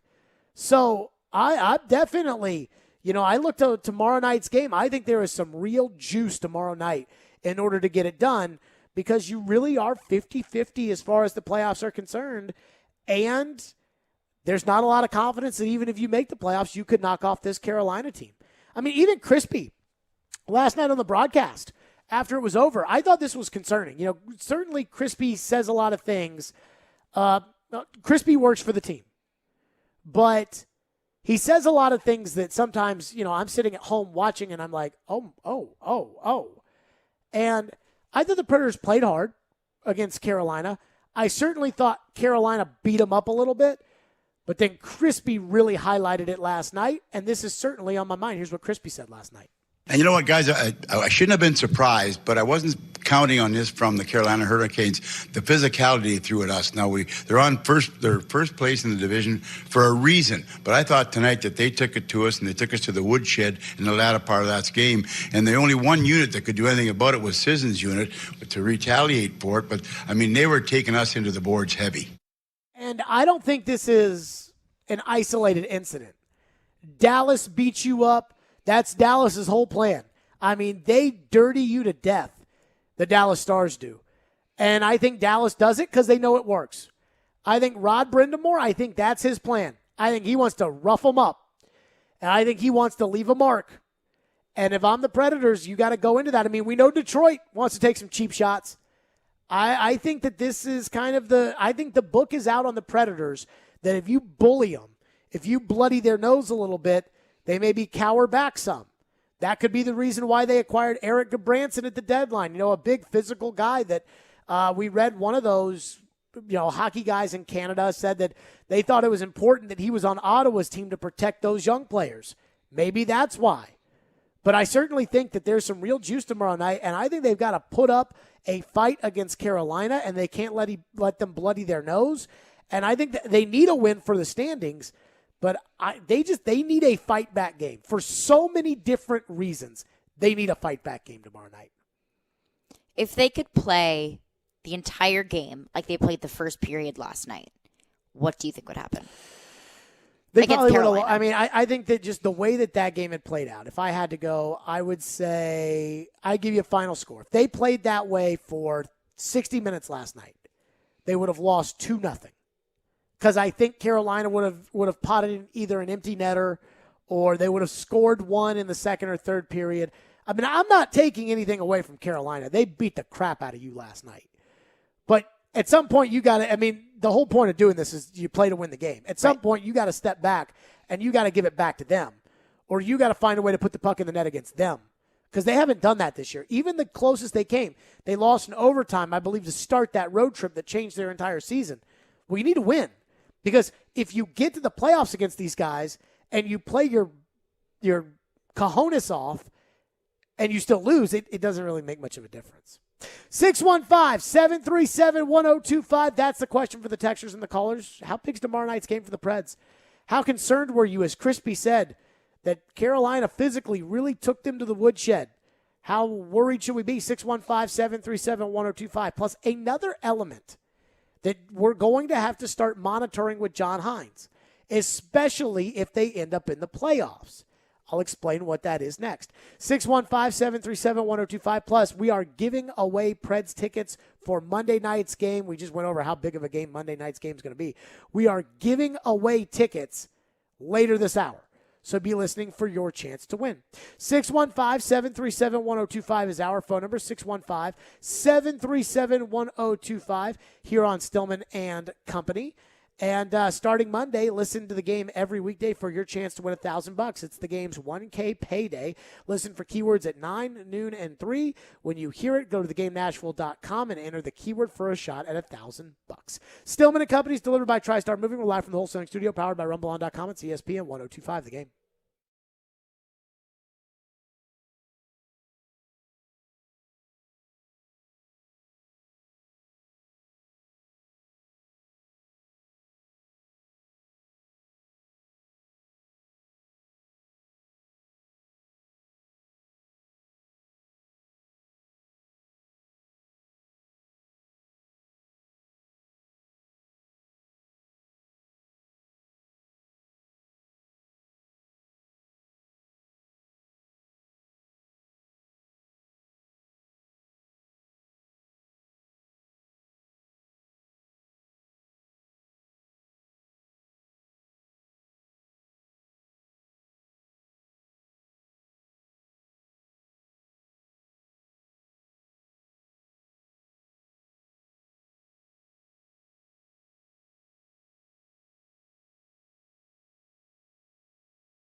Coach, you've only lost 4 of your last 17. I know you're not going to win every game, but how has this team been able to bounce back after losses recently here? Well, it's like everything. You know, we won 7-2 the other night, and you don't want to get too high. You don't want to get too low. It's really just like, let's take the lessons out of the game, good or bad. And we got a day tomorrow to get ready, and then we have another one on Saturday. So, you know, I think this time of year, you know, all the games are probably more emotional because of where you're at and where you're going. But the main thing is you got to maintain the focus and can't get carried away one way or the other. Let's just get ready for Saturday.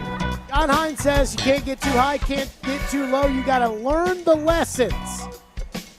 But did we learn something maybe about John Hines last night?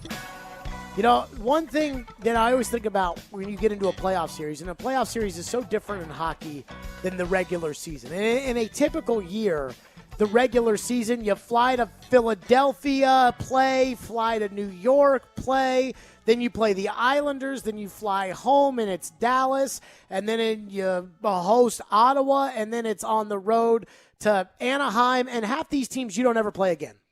So it's like a one-time thing. Connor McDavid comes to your building, I believe, once or twice a year, and that's it. Alexander Ovechkin comes once. Sidney Crosby comes once. You get in a playoff series, and it's like you know everything there is to know about that other team. And last night, John Hines maybe got outworked a little bit by Rod Brind'Amour. Not to say that Rod Brind'Amour is a better coach than John Hines or that John Hines isn't a good enough coach, but I thought they pointed it out, the game plan that Rod Brind'Amour had against the Predators. Chris Mason brought up how, being at home, Rod Brind'Amour was able to set the matchups last night. Here's what C-May said after the game. I thought Rod Brind'Amour did a good job of maybe exploiting Harper and Davies out there a little bit. They got Aho and Trocheck out against them, and it creates a little bit of a mismatch, puts them in a tough situation, especially in that second period. They got hemmed out there. It's tough to get that change. Carolina's got no weakness. They're one of the best skating teams, I think, top to bottom. Their D moved that puck, and their forwards, it's full speed, and they just come through that neutral zone so cleanly. I just think they got beat by a better team tonight. I'll be very curious to see how they respond next game against Carolina, because they'll make some adjustments. And he's talking about those adjustments landing on the lap of John Hines. He brings up the coaching element. I think Rod Brind'Amour did a good job. Davies and Harper, again, Ian's favorite. Davies and Harper, he went right at him. Guess what? If you don't adjust to that, he's going right at him again on Saturday night. Because he's probably looking at this, hey, if these are the playoffs, that's exactly what I would do. Now the key is the adjustment. Does he put Tyler Lewington back into the lineup? Does he put David Ferentz back into the lineup? Does he break up his top pairs and maybe put Ellis back with Ekholm and Matt Benning drops down and Jeremy Davies comes up, or David Ferentz comes up and plays with Roman Josi? What's the response?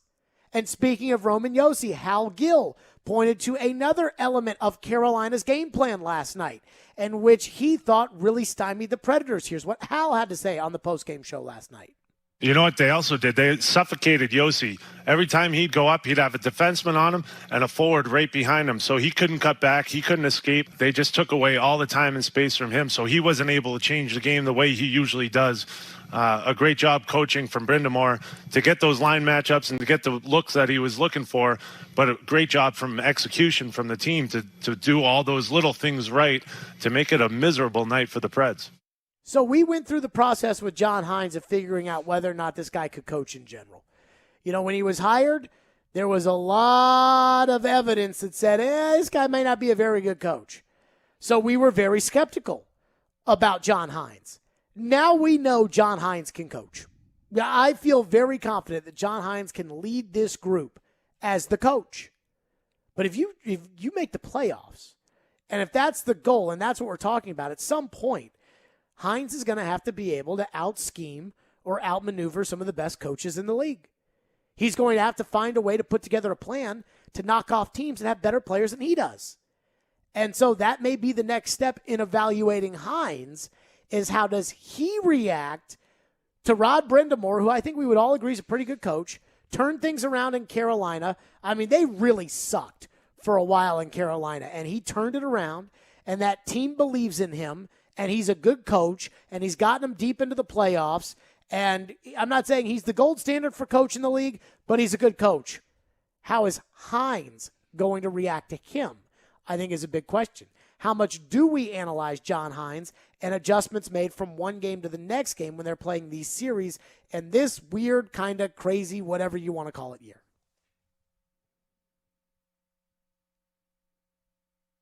I'm asking you.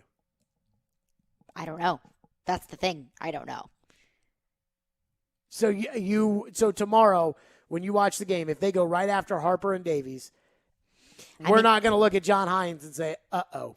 Well, what else are you going to use? Well, just I'm putting David Ferentz in the lineup. I'm putting the kids in. I mean, this is one thing for me. Do you need to see Tomasino tomorrow? Yes. I'm putting the kids in tomorrow if I'm John Hines. I'm putting David Ferentz in the lineup. I'm breaking up Josi and Ellis because I don't. People are going to think I'm a hater here. I don't think Ryan Ellis helps Roman Josi. I thought he looked worse yesterday than he has looked since Ellis, was on the injured list. Like before Ryan Ellis went to the injured list the first time. I don't think Ellis helps Josi. I don't know if Josi has like some false sense of security when he's playing with Ryan Ellis. I don't know if it's that Ellis just simply isn't good. I mean, last night Ellis got his face split, and it led to the second Carolina goal. The real separator last night. I mean, so I don't know. I would break that up. I think I'd put Ellis and Ekholm back together like they were before PK Subban showed up here. I think I moved Matt Benning up to the first pair with Yossi, as much as I cannot stand Matt Benning. I may put David Ferentz out there with Yossi and just say, all right, Roman, you got the kid.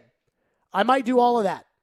Everything is certainly on the table. But no, I'm not putting those two guys back out there together. And I mean, this is my whole point is there needs to be a change. We know that for sure on Saturday night. Well, I mean, there's got to be something. I mean, this is, again, Greg Wyshynski grew up a huge New Jersey Devils fan. Now he's, ESPN hockey guy, but he grew up a huge Devils fan. And he was talking back when things weren't going well. He was on the show, and he was pointing the finger at Poyle and the roster makeup and talking about what's wrong with the team. And he's entitled to do that. But he said, look, I can go all day about John Hines, but this issue is not a John Hines issue. Basically saying what's wrong with the team is not the coach, but don't think that the coach is an angel either. And I think Hines has done a tremendous job this season with what he's been dealt with and motivating the team and keeping an even keel and keeping the team's focus in the right place. And I felt like they did him a disservice on Monday by basically putting pressure on him to make the playoffs. But this is hockey, okay. But we never would have looked at Peter Laviolette and said that it's okay if he got into a playoff series and couldn't make adjustments or couldn't change matchups. I mean, that is part of coaching. I mean, strategy is a main element of coaching. It is a very important aspect of coaching. And so tomorrow night, if Carolina comes out and they keep firing bows at the Predators and the Predators aren't tough enough to take it, I'm going to look at the coach. If they take advantage of the matchups, I'm going to look at the coach. If the Predators don't change their lineup or try something new, I'm going to look at the coach. And I'm looking at the coach with the mentality of if this were the playoffs, something would have to change. Something would have to be different. Now, if you believe in your team, you believe in your team, fine. You don't have to change everything radically. But I think Rod Brindamore showed his hand last night as to this is what I'm going to do. Now the question has to be, can John Hines counter it? And if John Hines can't counter it, now we've got a problem. And there was a texter in the text line who said that, it was just one game. It's just one loss. It's not that big of a deal. But, okay, yeah, I see you. It's just one loss. But I think it is that big of a deal because I think that changes the course of this season so far. And I think that like you said, like if we don't see any adjustments from last night, and I think it's going to be a big turning point from what we have seen from the Predators in this incredible run from the past few weeks into the future. I think last night was a turning point. I do wonder if this team is at a standpoint now where we can't do it's just one game. Because we went over, I mean, right now, according to Money Puck, the Predators are projected to finish with 63.2 points.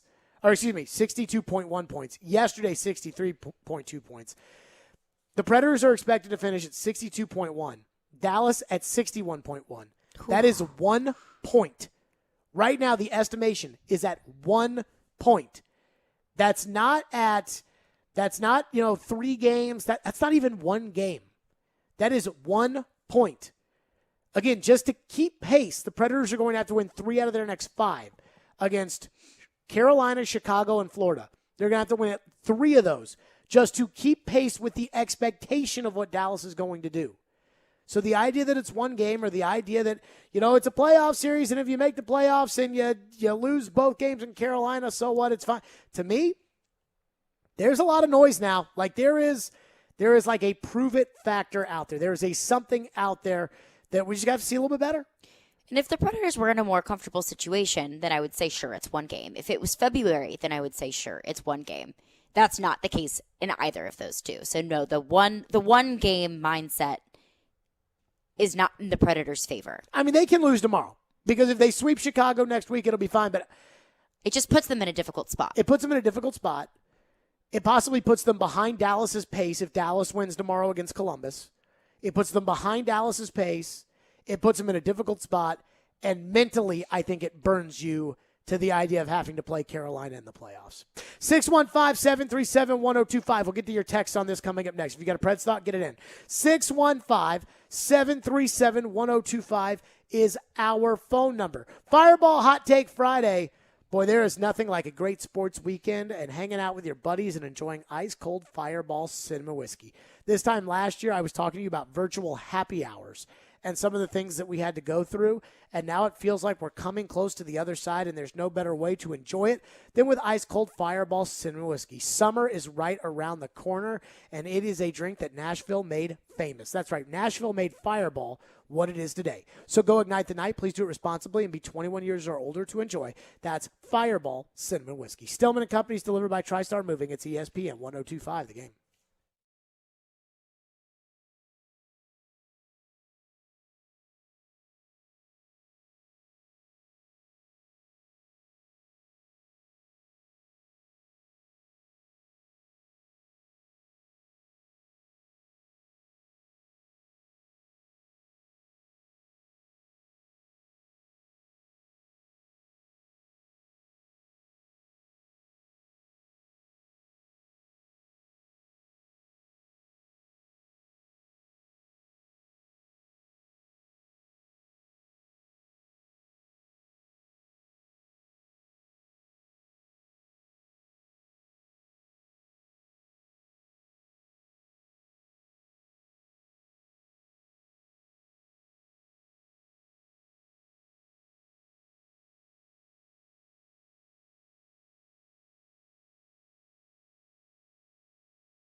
Hi, John. Obviously, understanding that Carolina is a very good hockey team, but they limited a lot of chances on your power play as well. What kind of adjustments would you like to see your team make? And obviously, understanding too that there's some pieces missing on the power play, but what can this team do better to be better on the power play given the opportunity?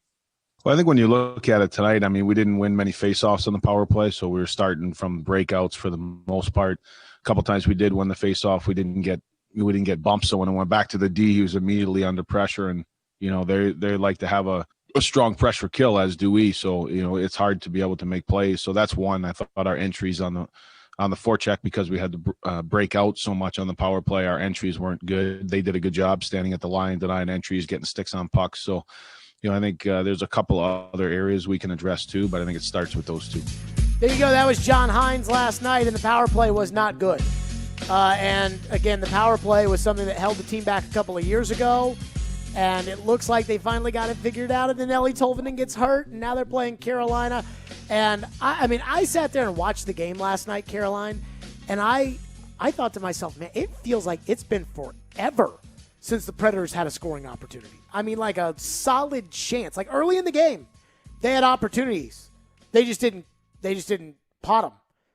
Then for like maybe an hour or an hour and a half last night, I'm like, when's the last time the Predators have had a scoring chance? I mean, that shot count stood there at like 11 for literally like 50 minutes of real time. They had that weird feeling last night.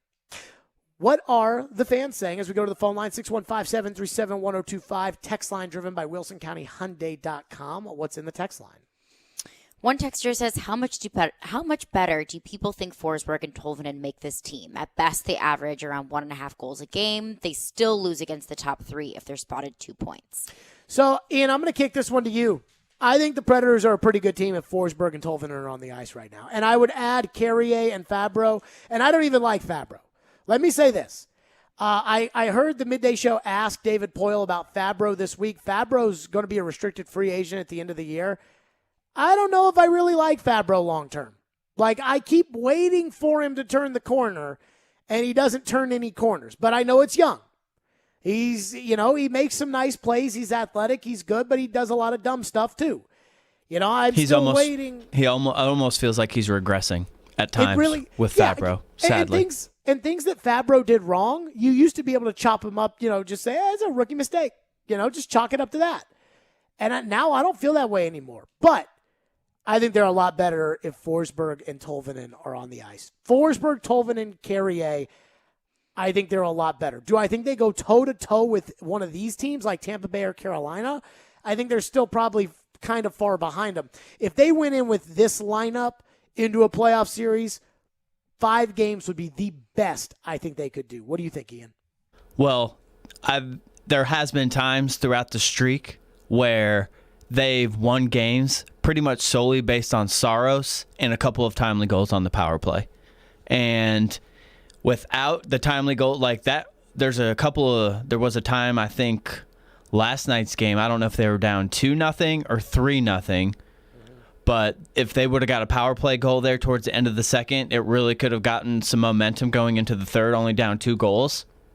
And really, I mean, they have not even done anything on the power play. And even if at times you don't score, you at least kind of gain some momentum, But they don't have any offensive zone time right now when it comes to the power play. 5-on-5, I don't know if they miss them as much. It would be nice to be able to move Arvidsson down a line, how well he's been playing, and kind of even out some of the lines. I thought Arvidsson got a little exposed last night.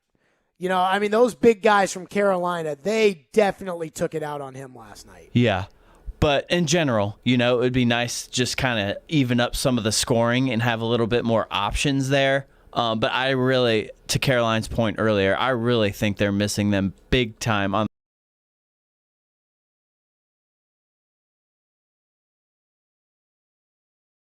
over to Arvidsson for that one-timer, but that's not really his game, I don't think, necessarily all the time. And what they're just pressuring, opponents are just pressing, them so hard, and they can't seem to get a good movement on the puck right now on the power play. So just for that reason alone, I think it could steal a game or 2. So I think that they are really missing Tolvanen on the power play, and I think it's obvious. And it's obvious from, I don't know if he had gotten hurt at this point, but Crispy got frustrated in one of the post-game shows because he felt like they were just, dilly-dallying on the half wall the whole time. Like that they were just sitting back there, just go the half wall, shoot, shot, block, get back to the half wall, one-timer, blocked, one-timer. I remember for years it used to frustrate us that they would just pass it around the outside. They'd have no movement. That's kind of what they're doing now. Nobody at the front of the net. And it'd be like, okay, here's Ellis trying to blast a one-timer. Here's Subban trying to blast a one-timer. Here's Yossi trying to blast a one-timer. And it's like, somebody move the puck. Somebody move it. Somebody set up on the other side. Somebody push your way in there. And they wouldn't do it. And so right now, it's like, I feel like they're so dependent on Eeli Tolvanen to score when they get to the power play that when they go to the power play now without Tolvanen on the team, it's like, well, I don't know who's going to do something here. You? No, you've got to do something. There's one guy, Granlund. Granlund's the only guy who looks like he has a clue out there on the power play right now. They need to get some more pucks to the net. when it comes to that. There's too much perimeter. They're too much trying to find the perfect play. Like when they're struggling on the power play like they are, and you've had Granlund, who's been a great net front presence, and even Johansson hanging out in that high bumper. Like, you just need to start launching some pucks and hitting the net and kind of creating some chaos and an extra bounce. Yep. There was a shift last night at 5-on-5. I think it was Pitlick, Cousins, and Haula.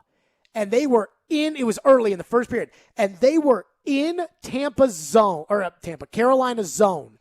And I think this was where the puck went over the shoulder of Mrazek. There was one where Pitlick had a nice little extra pass between the legs, and I think Mrazek just got the pad out on Cousins. I don't know if Pitlick drives me nuts or if I think he's good.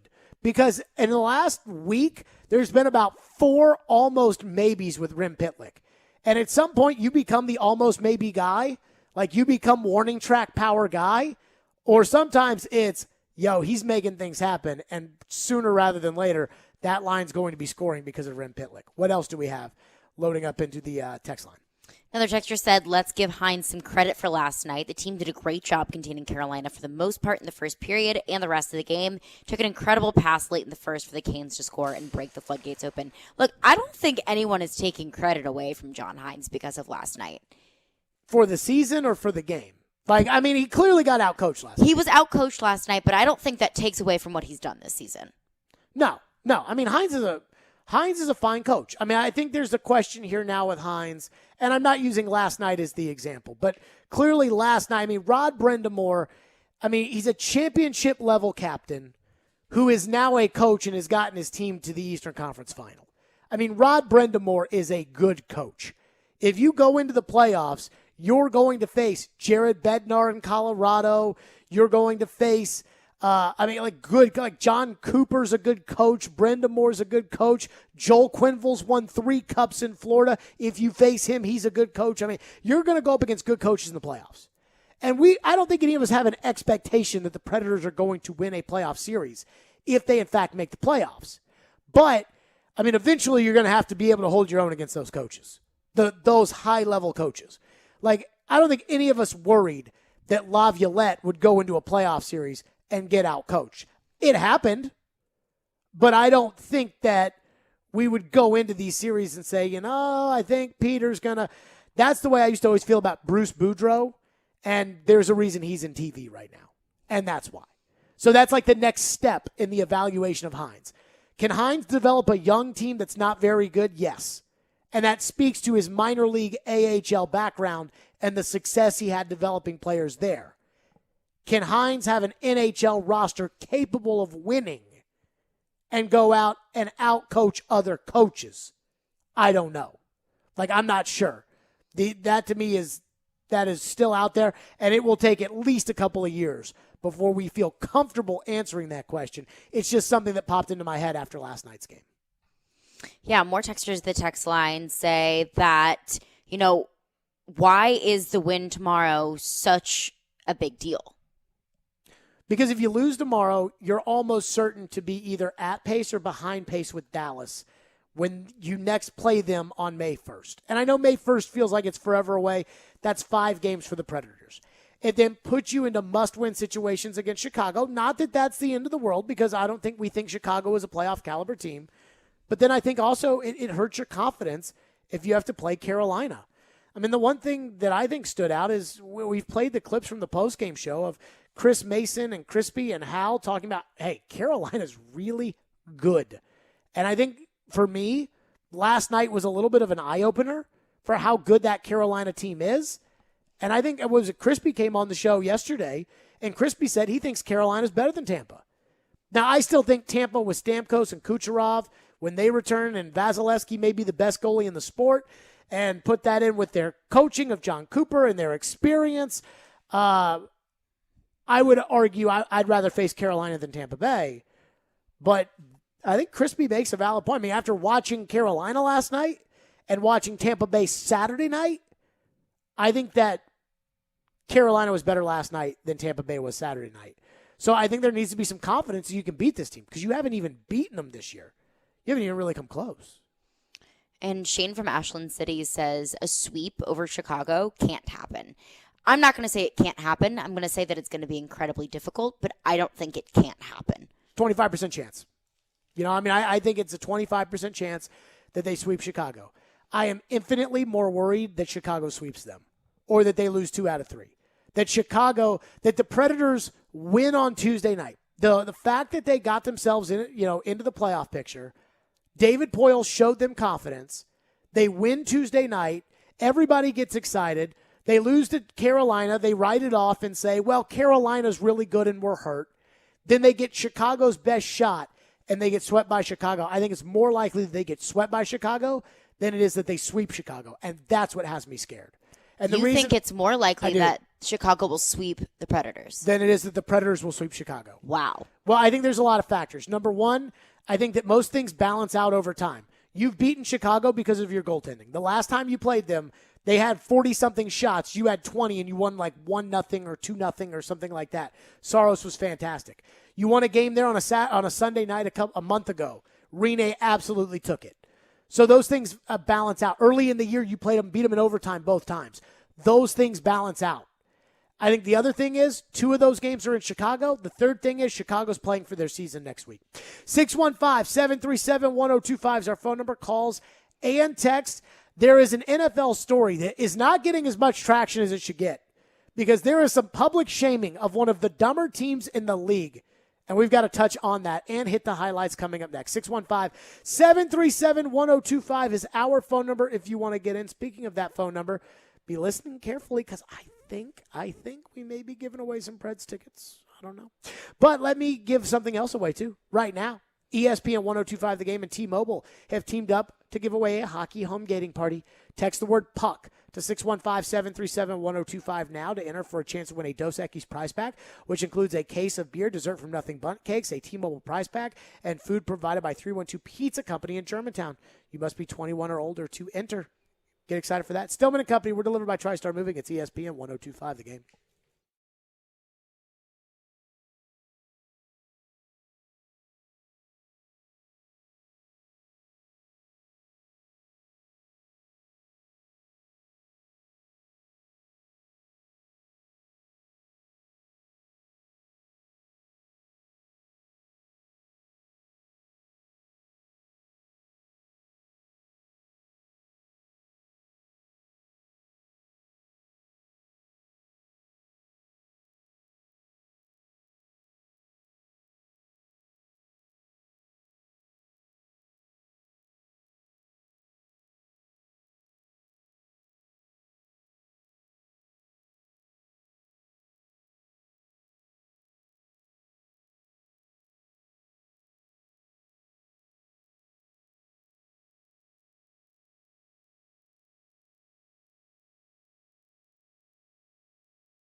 Caroline Fenton, how do you feel on a Fireball Hot Take Friday, I should say?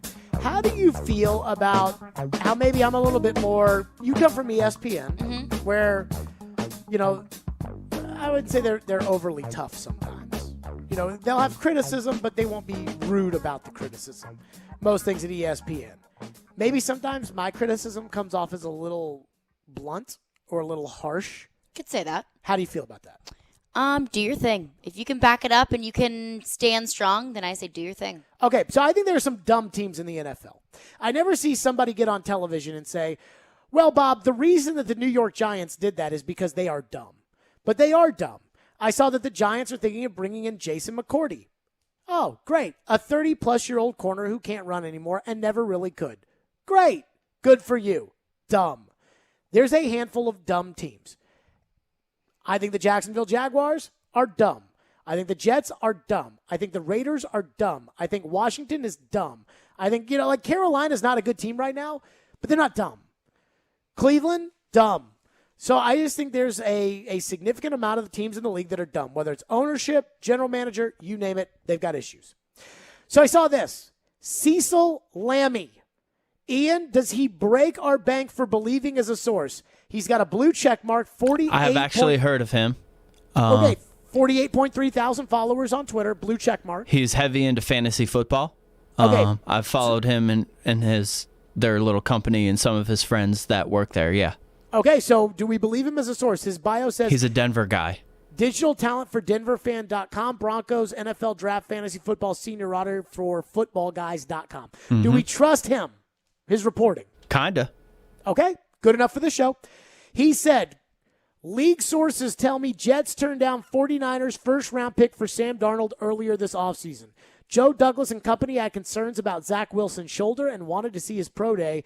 Now super confident and will likely be the number 2 pick. So the Jets were offered the 12th overall pick for Sam Darnold, who they later traded for, a 6th, a 2nd, and a 4th? They were offered the 12th overall pick, and they turned it down. Oh, no. Because they wanted the medical on Zach Wilson. That's just such a Jets thing to do. Because they're dumb. Dumb teams do dumb things. I'm not saying that Darnold isn't worth the 12th overall pick. I want to see Darnold play in Carolina. I think he deserves a second chance. Anybody, after what Ryan Tannehill did the day that he left Adam Gase, anybody who's been under Adam Gase deserves a second chance. But they turned down the 12th overall pick when they were going to trade him anyways. They just wanted to see the pro day to decide on the shoulder. Are you kidding me? Really? Really? Dumb. Caroline's headlines.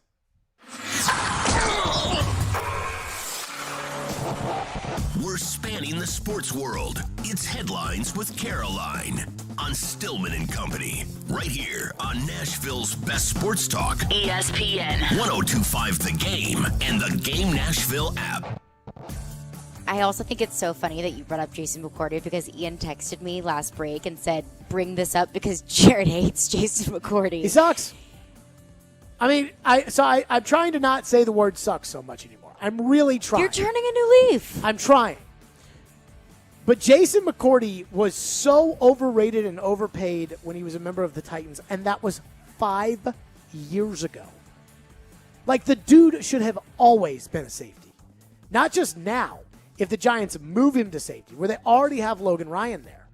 But, I wonder, is Logan Ryan general managing this team? Because now they have him, Adoree Jackson, and they're going after Jason McCourty. Oh, Jason McCourty, great guy. Let me say that. But, oh my goodness, I cannot tell you. McCourty was such an overrated Titan. And I was so glad the day he was gone. And I'm glad to see him continue to be gone. And I hear that the Giants, to me, McCourty is a league veteran minimum guy at this point in his career. And maybe that's what the Giants are offering. I don't know. But he's from there. He went to Rutgers. You know what? If you want to go out, I wish him the best. But, oh my God. You talk about a guy who's got no wheels at a speed position. He's your guy. If I've learned one thing about you, it's that anyone who used to play for the Titans and didn't really do anything for them is who you feel most strongly against. Well, the guys they paid money to. The guys that fans thought were good. That's it. Like Brian Arakpo got paid money, and he had a nice little run here. He wasn't particularly great, and then he retired. He was okay. They traded for DeMarco Murray. He led the AFC in rushing. Loved DeMarco Murray. It's the guys who are supposed to be good, who the fans are like, oh, yeah, Jason McCourty, he wasn't bad. No, he was nothing when he was here. He was just whatever. Clowney's just whatever. It's just whatever. Which brings me to my next point. Oh, no. The Browns released defensive tackle Sheldon Richardson. Said it was because of salary cap reasons, but I'm assuming because they brought in another certain pass rusher named Jadeveon Clowney, and I just want to break down some of their stats. This past year, Sheldon Richardson had 64 tackles. Do you know when Jadeveon Clowney ever had 64 tackles? Never. Never. He's never even breached 60. Now, he's also not a defensive tackle, so that's a little, Yes, true. But in 2017, he had 59. His only good year that gets brought up every single time anybody talks about In it. 2017. Correct. So, sounding like Jadeveon Clowney will be that guy in Cleveland on the defense. So, I mean, I've always liked the defensive line talent that Cleveland's had, whether it was Sheldon Richardson or Malik Jackson or I think who they have, Ojinobi a couple years ago. I mean, they had some decent players. Sheldon Richardson to me has always been a good player who, had he been drafted by a team not named the Jets, had he been drafted to an adult mature team, I think would have had a great NFL career. Instead, I think he had success with the Jets, and he got a little caught up in the fact that, the Jets players, they're not really the most focused football players in the world. And I think he had some off-the-field issues, and then, of course, ends up in Cleveland where they'll take off-the-field issues. And I know there are red flags surrounding Sheldon Richardson. I'll say this, though. For the better part of a decade, he's been a pretty solid and talented, good defensive lineman. Moving on. Which Clowney has not been. Go ahead. I knew you were going to have to bring that in there somehow. Todd McShay and Mel Kiper were answering some of the biggest questions surrounding the NFL draft. Yep. And one question that was asked was, the big thing today is versatility, but which prospects seem extremely scheme restricted? It's interesting because Azeez Ojulari was labeled a perfect 3-4 outside linebacker. There's been a lot of talk about the Titans possibly trading down and out of the first round. If Azeez Ojulari is on the board at 22, would they take him? And if not, are they trading down? So I think the trading down is more complicated, and I'm glad you said that because I'm about to get to that right Wonderful. We now. didn't even plan it. But I don't think Ojulari will be there at 22. You don't think so? No. The more I hear about Ojulari, the lack of a sacker, the fact that everybody always needs a sacker, everybody's always going to take a sacker, I think somebody's going to, the physical traits on Ojulari and the potential, I think it's going to sell somebody, and I think people are going to circle the Titans at 22. And I think they're going to say, if we want Ojulari or we want Jalen Phillips, we have to get ahead of Tennessee and Indianapolis at 21 and 22. And I think that's going to be, I think everybody's going to peg the Titans. I think there's an expectation the Titans could take a wide receiver or a corner in the first round. I think most people in the league think the Titans are going to go for a pass rusher. And if you want the pass rusher, you better get ahead of the Titans. And it's interesting, too, because Mel Kiper says that Kwity Paye is the best pass rusher in this draft. Everybody I've talked to doesn't feel that way. Which is TD does not feel that way. A coach who would know does not feel that way about Kwity Paye. I mean, when I say a coach who would know, I'm telling you a coach who would know that if I told you who the coach was that told me that said they think Kwity Paye is overrated, every single one of you would be like, oh, yeah, don't draft him. If I told you who the coach was, you would say, do not draft him. Those are Caroline's headlines. Speaking of the draft, coming up next, what about trading down? Because I do think the Titans probably go into this draft with an idea of who they want. And I feel pretty confident that somebody's going to be there. But is the value going to be there for the Titans to move out of that pick?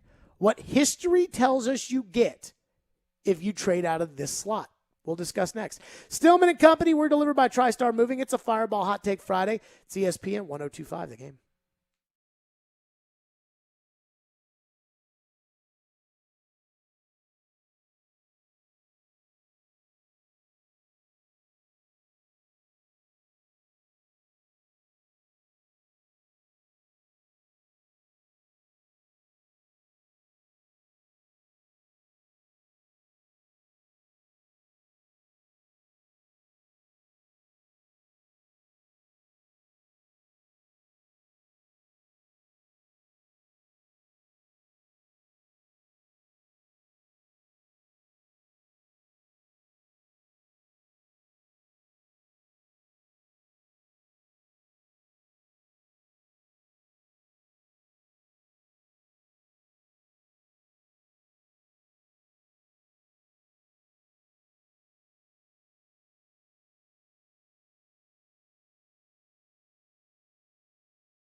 Stillman and Company is delivered by TriStar Moving, ESPN 1025. The game less than 2 weeks away from the start of the NFL draft. And again, I will keep pumping this every time we talk about the draft, Caroline, that we will be live at Third and Home, which is the new bar out in Germantown, which is right there by First Horizon Park.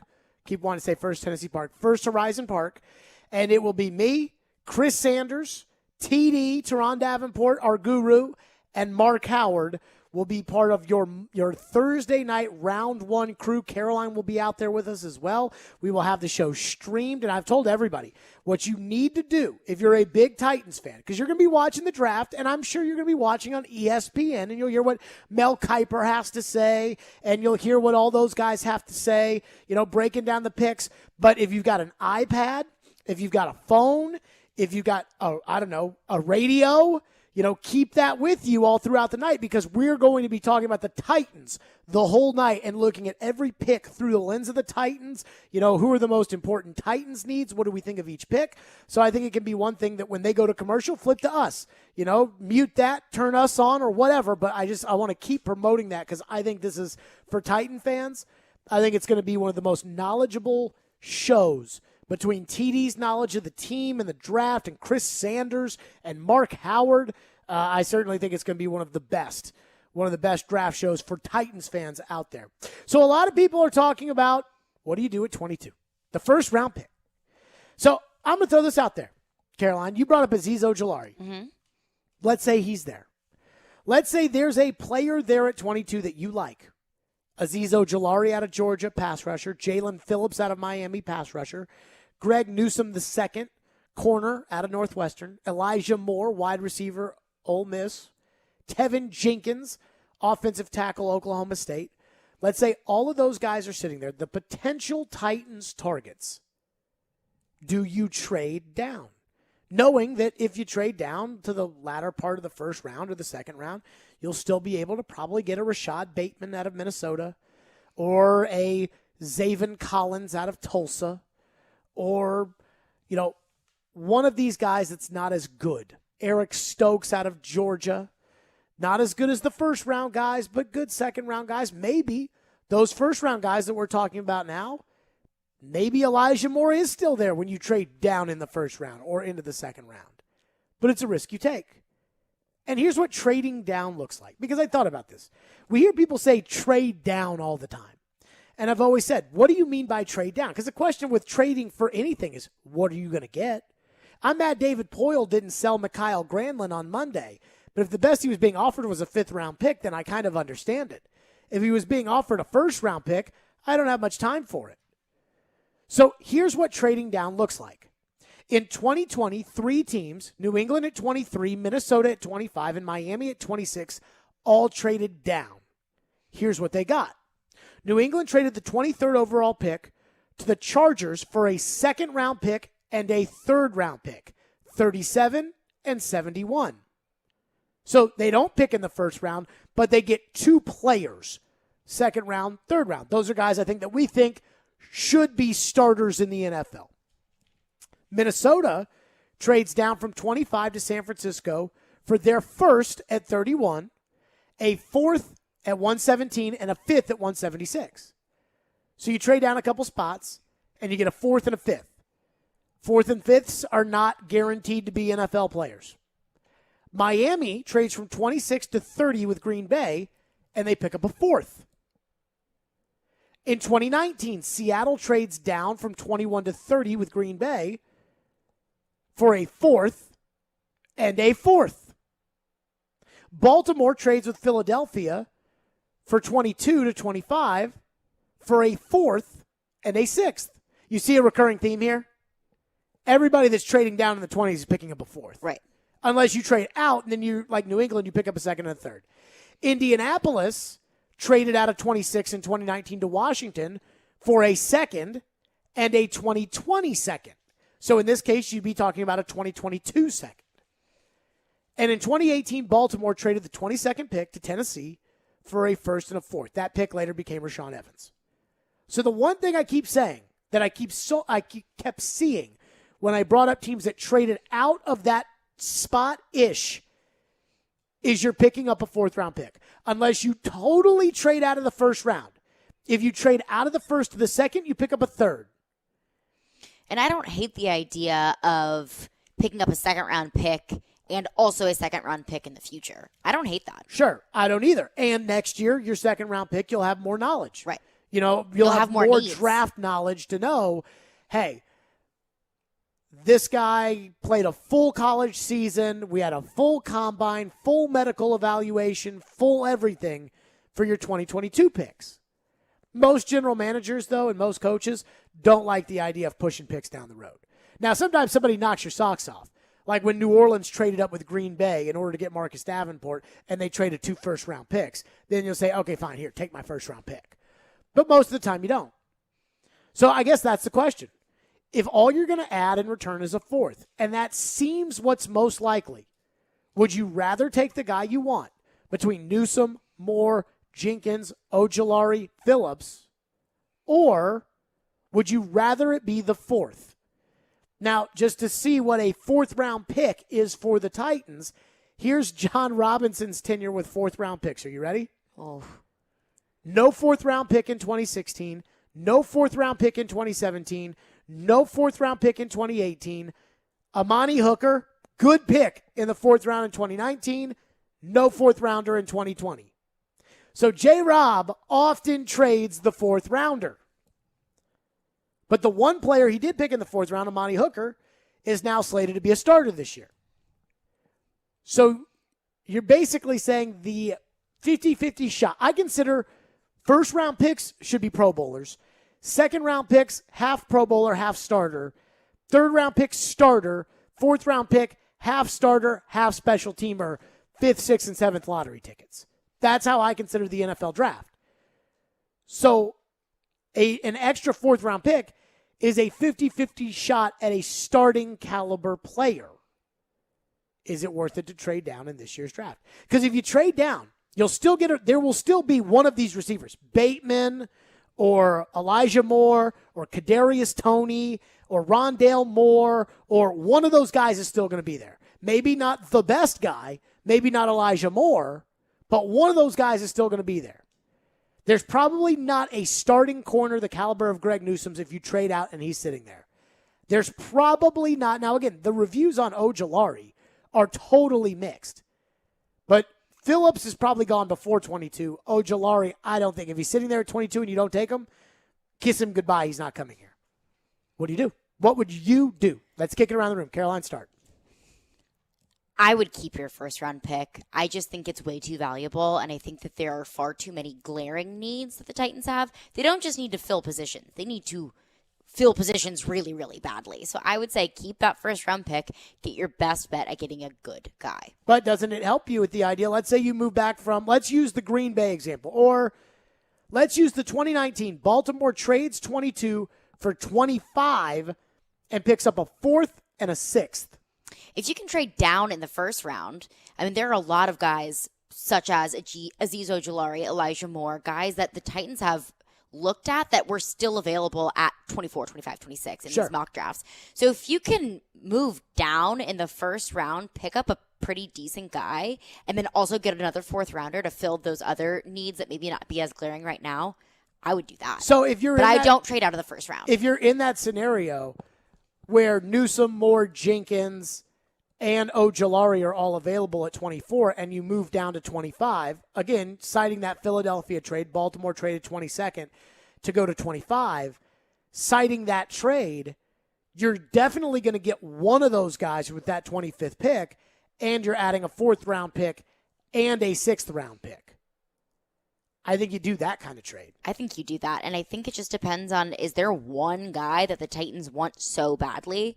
I don't think so. I think that they're open to a few different guys at a few different positions. Well, you have to be at 22 because there's no way to pick which player you're going to have. Even if you love a guy and you say, well, we got him ranked as the 30th best player, but we don't think he's that good, and then Indianapolis at 21 loves that player and takes him, you can't be set. You can't be dead set on a player. When you're dead set on a player, you're San Francisco. Like, that's dead set. They can't be dead set on a player. But then, okay, what about New England's trade? Last year, 23 out of the 1st round for 37 and 71. Again, I consider second and third round picks to be starters. And I've said with 4 picks in the top 100, the Titans need to come away with 4 starters, not 4 day one starters, but 4 long-term starters. If you make this trade, you get 5 starters. What do you think of that? If you can stay in the first round, get as many bodies as you can. Well, you can't get a second and a third. You got to move out of the first. Then I don't know. I get nervous about losing that first round pick. I think you need to secure one position, one guy that you feel very confident in that first round. If there is not a guy available in the first round, I mean, you can make trades all day long out of the first round. If there's no guy that is, we don't want to spend a first round pick on this guy. I'm just saying, man, a second and a third is 2 starters. That is 2. Those are 2 starters in but the also NFL. An opportunity of losing someone who is available. Sure. Who you may have to play against. Sure. And I think it's like I throwing these questions out now. But these are questions Robinson probably has to go over in his head all the time. And it won't matter. He can practice this all day. He won't know what will be sitting there at 22. He'll have an idea of what's sitting there at 22, but he won't know what's there at 22. But I think that this is when we talk about trading down. Here's what you get. You trade down in the first round, you get a 4th, and then maybe some pocket change. You trade out of the first round, let's use the New England 23. They traded out. They got a second, a high second, and a third. That's kind of what you're looking at. 37's a high second. It's the 5th pick of the second round. A high second and a high third to trade out of the first. Those are your 2 options probably if you trade down from 22. 615-737-1025 is our phone number. Your calls and your text. The question is, do you think it's worth trading? And I will tell you why I think what I think about this scenario, about trading. I'll tell you that next. Stillman and Company, we're live from the wholesaling studio, powered by RumbleOn.com. It is Fireball Hot Take Friday. Hiller Plumbing, Heating, Cooling, and Electrical. Gosh, I love those guys.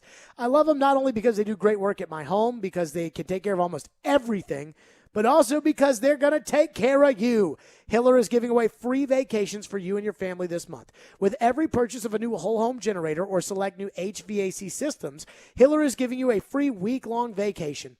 With every purchase of a new tankless water heater, Hiller is giving you a free weekend-long vacation, and they'll pay for your gas with a $100 gas card. Choose from over 400 Marriott, Wyndham, Hilton, or Hyatt hotel properties. Take advantage of this unbelievable deal while you can, because these deals are only available for a limited time. So schedule today.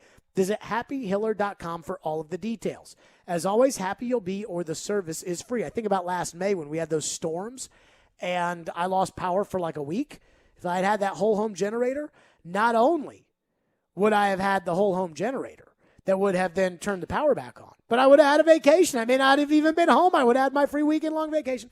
Hiller Plumbing, Heating, Cooling, and Electrical, proud supporters of the Preds and the Vols. Hiller, call the Happy Face Truck today.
How different is your draft board right now, 2 weeks out from the draft, than in normal years at this time?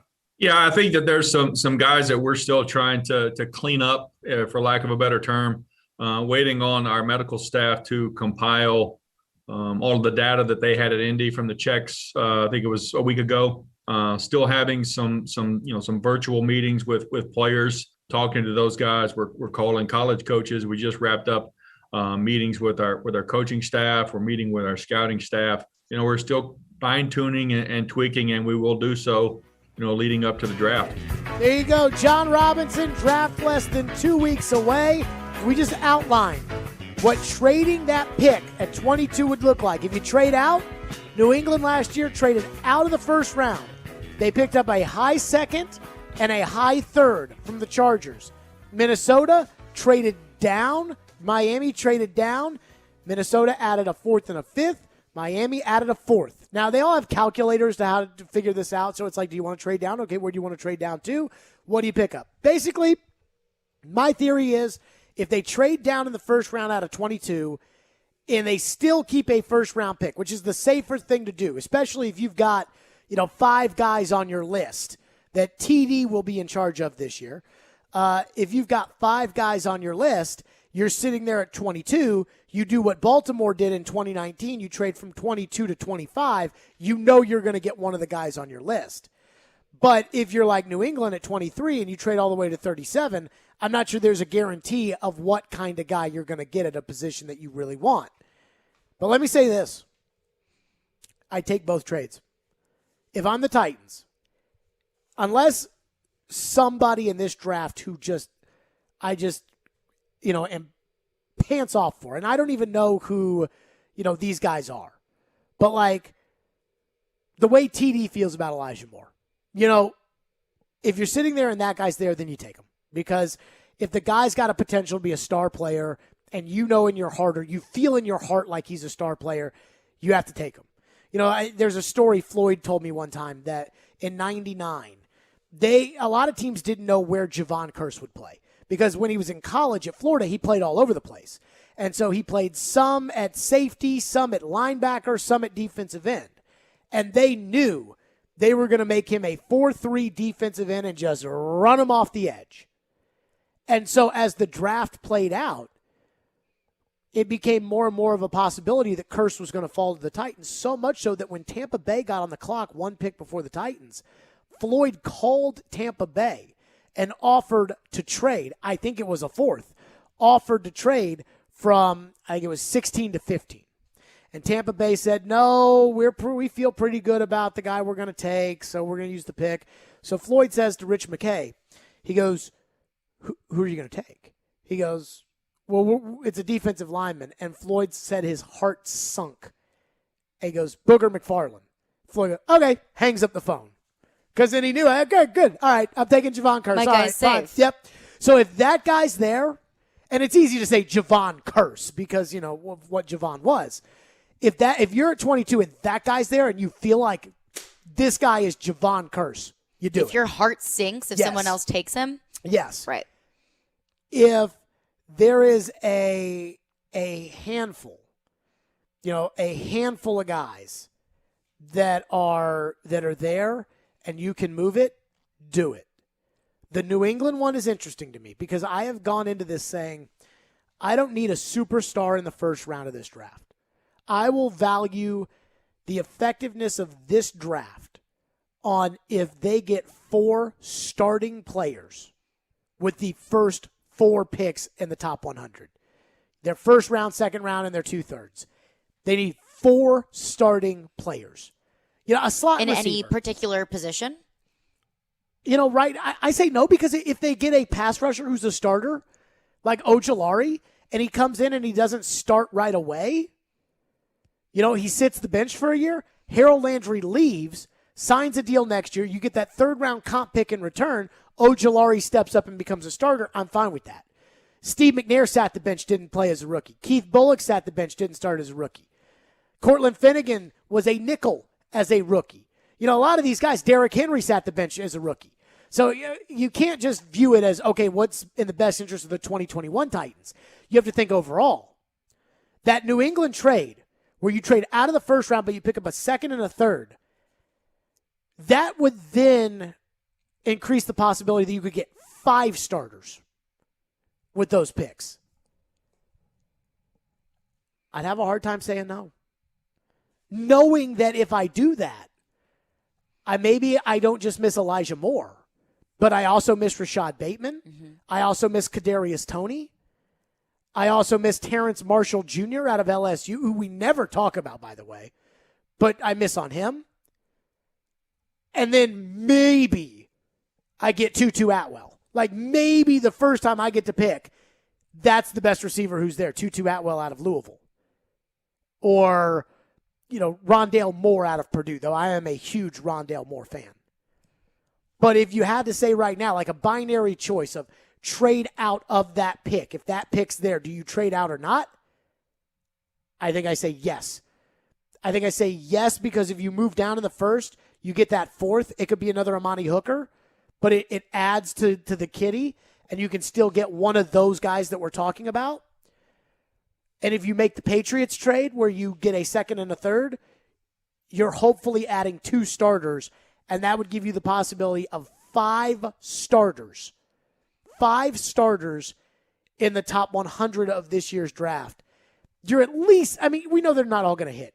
You're at least going to get 4 starters from that or 3 starters from that. So you're wanting quality and quantity. Yes.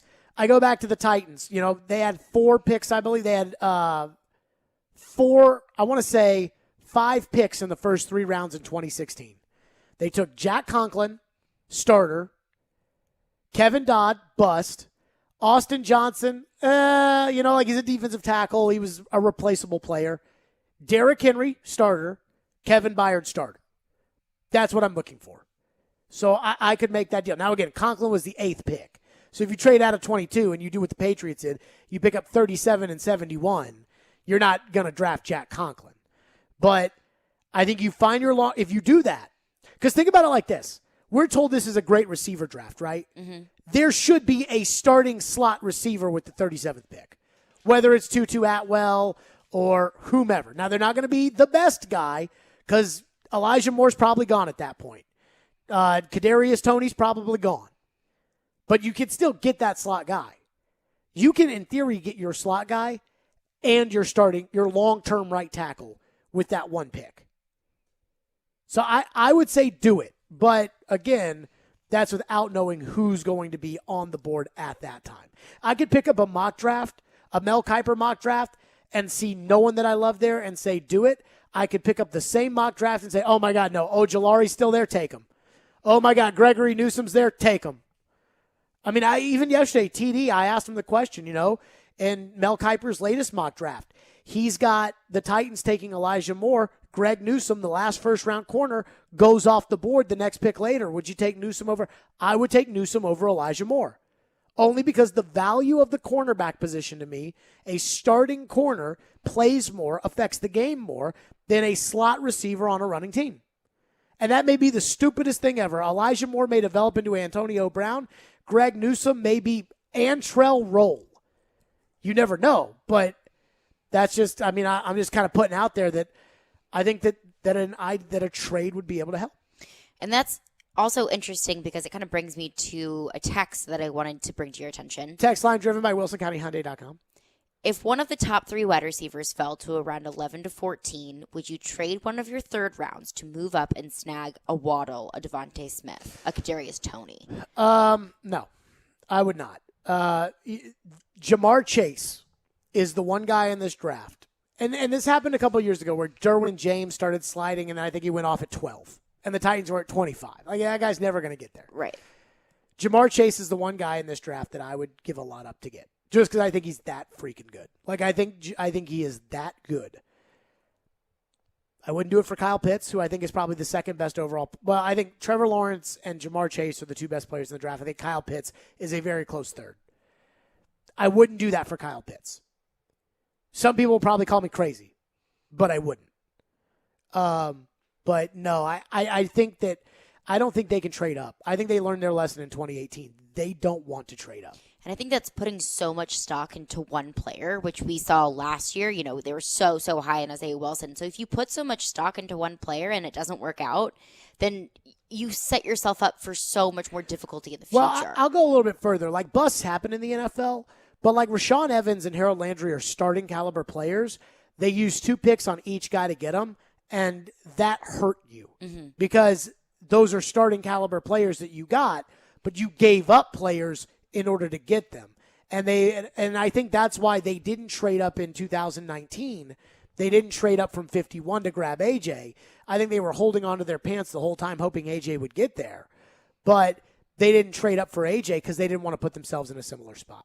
615-737-1025. We'll go to your thoughts on this next. Again, the idea of trading down, what that looks like, what it means. 615-737-1025 is our phone number. Hey, by the way, Preds fans, join ESPN 1025 The Game on Wednesday from 6 to 7 for Smashville Live, featuring Preds players, former players, and other special guests. You can also watch the show online via 1025 The Game's Twitch, Twitter, Facebook, YouTube, and TheGameNashville.com.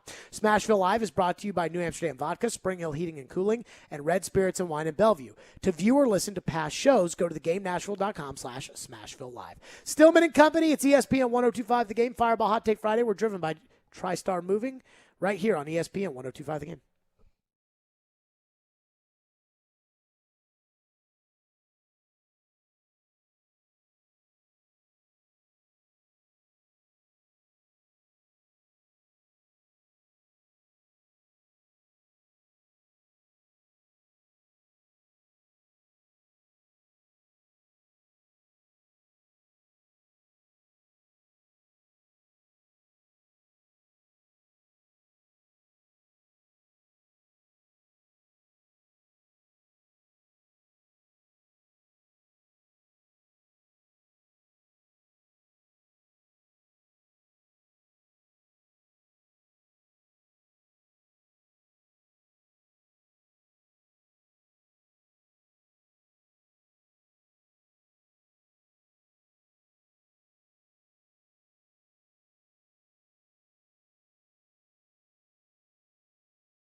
Are there one or two things that you took from last year's virtual draft experience, the preparation and everything that you went through, that you were able to apply to this year's run-up that you feel like has made you more effective?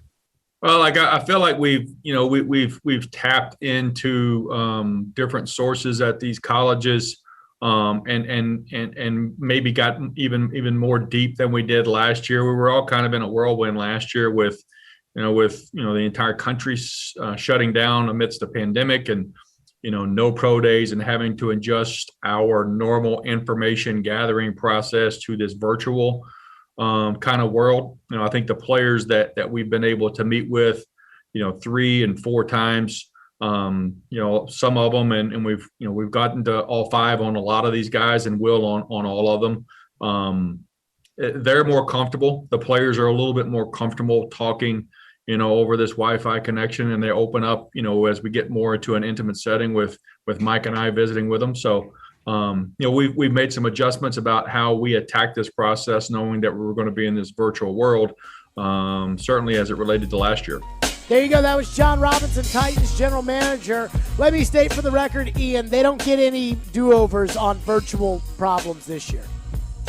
Yeah, one and done on that, huh? Uh-huh. Yep, no, there is no coming back from, it's just so tough with Zoom interviews, and we screwed it up, and Yes, exactly. Time to take a look at the phones, unless anyone's got a thought. 615-737-1025. Phone line driven by WilsonCountyHyundai.com. We go to the text line where Caroline Fenton is hanging out. What's up, Caroline? Shane from Ashland City said if you keep your first rounder and he's an okay starter, you can eventually trade him for a second or early third. Don't sell yourself short and trade for a fourth. That's dumb. I'd rather draft a bust than trade off for a fourth. Okay, let me say this. You're not trading off the first round for a fourth. You're trading down in the first round and picking up a fourth. If you're trading out, you're getting a second and a second, or a second and a third. I mean, those are the trades you make. The idea about the starter, if he's an okay starter and flipping him for a third or fourth round pick, what do you think the market would be right now for Rashaan Evans? Because Rashaan Evans is an okay starter. They're going to decline the fifth-year option on Rashaan Evans.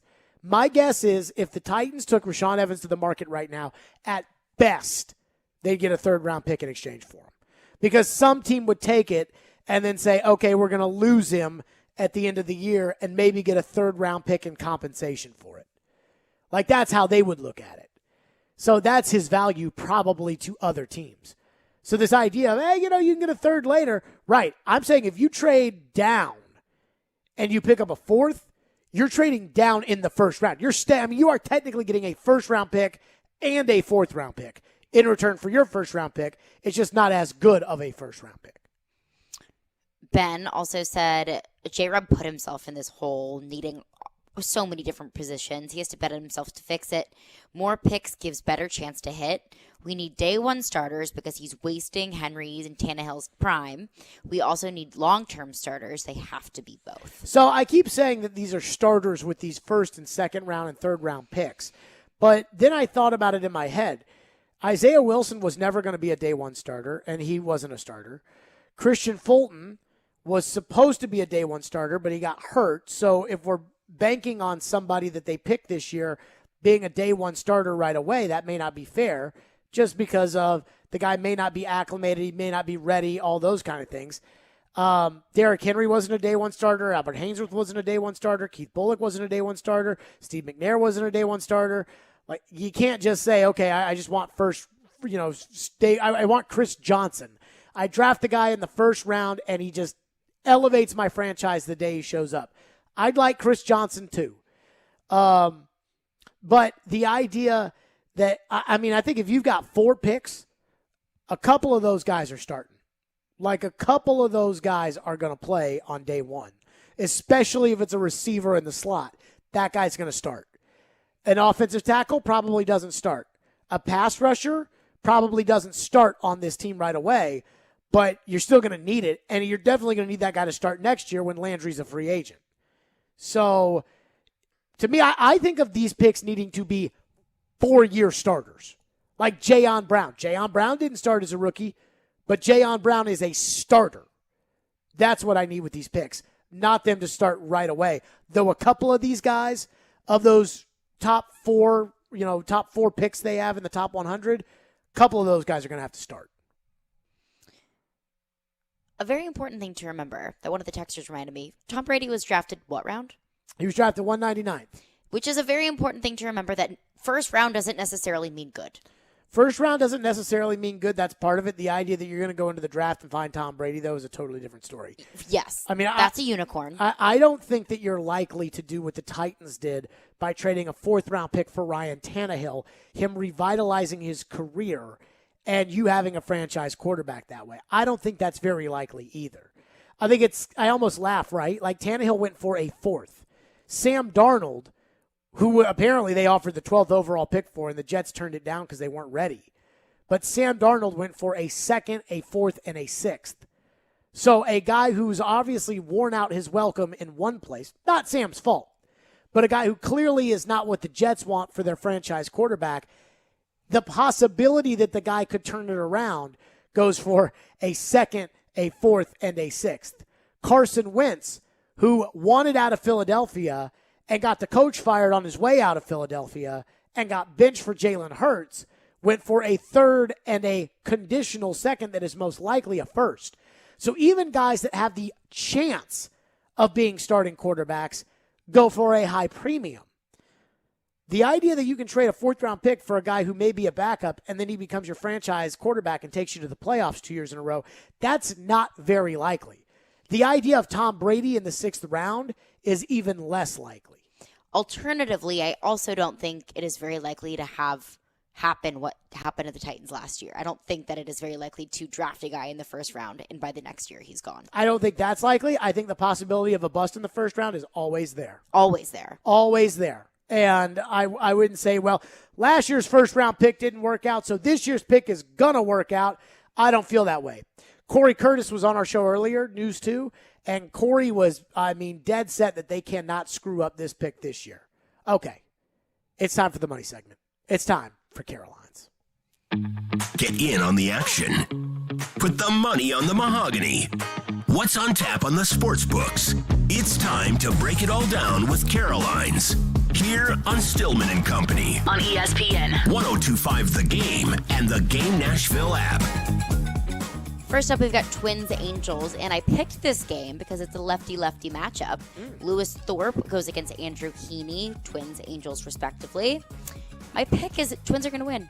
Their bats have just been absolutely on fire. The Twins rank 5th in the league in batting average against lefties this season, .287. Do you really care about that kind of stuff, though, on April 16th? Can we really look at it? If I'm putting money on it, yeah. I mean, because you did that with the Braves and the Marlins and the over-under, and, they scored 20 runs. You went under because they weren't hitting the ball well, and then they combined for 20 runs. But how many times have the Marlins scored 14 runs this season? That is true. But I guess what I'm saying is I feel like you need, deeper. The Twins versus how many left-handed starters have the Twins faced? And they're only hitting 287. It's not like they're hitting 400 against to the Angels, starters. 236. Okay, but how many left-handed starters have these two teams faced? I don't know. Okay, so on April 16th, they probably faced 1 or 2 lefties this year. Well, if I'm putting my money on it, I'm just going to grab any Nuggets I possibly can get. I'm going to go with the Angels. Here's why I'm going to go with the Angels. They have better players. The Twins have a nice team. The Angels have Shohei Ohtani. Twins have the best bats in the league right now. Sure. But I'll take, they got Byron Buxton, who apparently looks like, he was supposed to be a top prospect, never really made it. Now it looks like he's starting to make it. The Twins are fine. They're a good team. They're a good team. I'm going to take Mike Trout. I'm going to take Shohei Ohtani. I'm going to take David Fletcher. I'm going to take Anthony Rendon. I'm going to take the Angels tonight. That game is in... It's in L.A. Okay, I feel good. I'm going to take the Angels. Since my baseball picks are not so hot, I decided to choose a lock. Sabres Penguins. Taking Penguins -1.5. You just pick against the Sabres every night, don't you? Yeah, because that's an easy pick. Sabres are hot right now. That's dangerous. Sabres won last night. Straight up. Just a heads up. Can the Sabres win 2 in a row? Who did you take against the Sabres last night? Didn't you take somebody against the Sabres last night? I did. Who'd you take? Who played the Sabres last night? I took them too because I just don't trust the Sabres. Washington. I think they beat Washington. They beat Washington? Peter! You know that was a short press conference post game. Oh, my God. 5-2 last night, too. They're sneaky hot right now God, for whatever reason. Oh, but you're right, back-to-back is not going to be easy. Yeah, no, I'll take the Penguins in this one, too. I don't even know. Are the Penguins good? Like, yeah, they're going to make the playoffs this year. But I don't even know who their goalie is. Is it Tristan Jarry? It was Pittsburgh. Yeah, it was Tristan Jarry who did play last night. But he was been injured, and Casey DeSmith has been playing a lot, too. Like, I mean, I don't even know who the Penguins are anymore. They're going to make the playoffs this year. But is it that same core that won the Cup against the Predators? I don't think it is. I think there's a lot of I think for the most changes part, Crosby's still there. Gensel's still there. Rust is still there. McCann is still there. Was McCann there in the Cup final? I don't know. I don't think he was. No, I don't think he was during the Cup final. I mean, I think when I think back to that group, I think about like Brian Dumoulin. And No, he's not there, I don't think. Obviously No, he is Malkin. there. He is still there. I think Malkin's Dumoulin's been still hurt. Yeah, Malkin's always hurt. Okay, what else do we have? Those are my top 2 picks for the night. Do you have anything for me? No, I don't. Any of your I don't. picks? I just want to pick against the Predators tomorrow again. I think that Carolina's going to get it done. And I know people are going to get all mad and get all worked up, and Jared's picking against the Predators. But when I say like this is a prove it game, it's prove it to me. Prove something. So I don't know what the line is going to be. If it was 1.5 like yesterday, I think I would take Carolina minus 1.5. Like I took think Carolina I would take 1.5 Preds yesterday. plus 1.5. You took the Preds plus 1.5 yesterday. I know.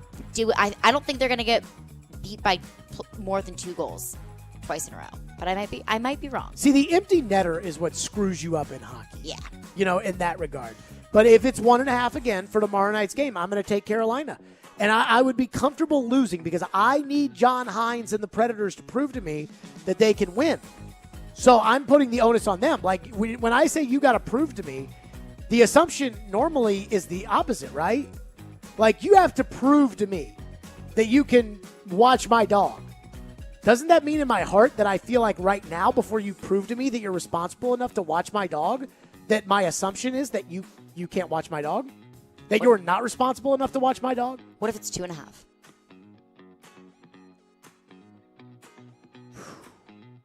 Preds. Yeah, I think it's going to be a I one-goal think I would game. just money line it at that point. Yeah. But I am betting Carolina. I am hoping the Predators win. And they need to win, but they're going to have to prove it to me. 615-737-1025. Those are Carolines.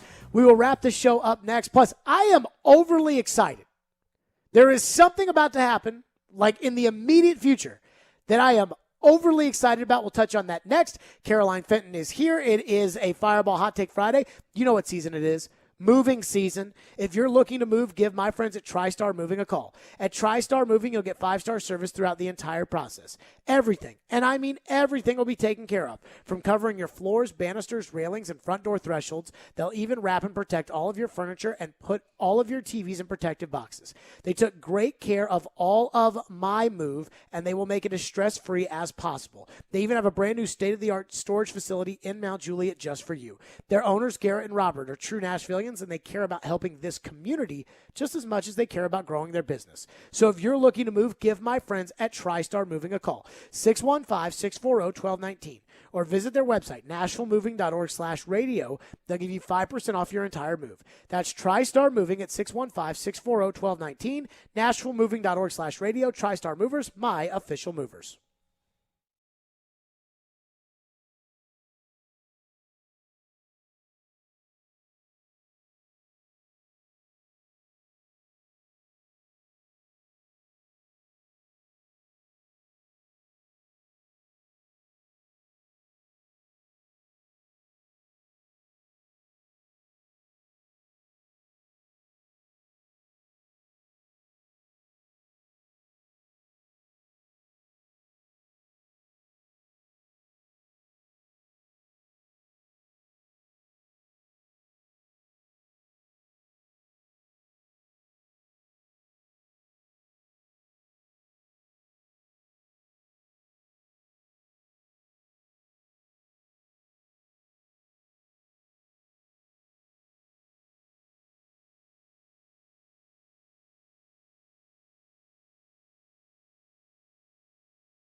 Stillman and Company. Tonight, the first of a 3-game set, Vandy baseball taking on Tennessee. ESPNU number 1 Vandy baseball. Jack Leiter gets the ball. Top 10 Tennessee. Apparently, Caroline, you were saying that tickets on the secondary market, $300. Let me say this. SEC baseball, not my favorite. I don't mind watching college baseball. I'm just not the biggest college baseball guy in the world. I am a guy who focuses on what moves the needle. And in this town, the Preds and the Titans move the needle. If Nashville SC does something crazy, that would move the needle. If Vanderbilt football got good, that would move the needle. If the Vols got good, that would move the needle. But basically, Titans, Predators, and then UT being good are really bad. That's what moves the needle. I think this game's got some juice. I think this series has some juice. I'm excited to watch tonight Vandy baseball with the number 1 pick. I think the best Vandy prospect they have had, better than David Price, tonight against Tennessee, the best baseball team they've had in God knows how long. I am excited about Vandy and Tennessee baseball this weekend. Tonight, right after we're off the air, ESPNU, Vandy versus UT. And I'm a huge college baseball fan. I graduated from a big college baseball school. I loved it. I had a blast. And I think the best part about this is that we're talking about Tennessee baseball. Tickets being sold for almost $350. I think that is so great for the Tennessee baseball program. I heard that there's being a ton of money being pumped into baseball operations, a ton of money for baseball facilities, and that's how you build a big program.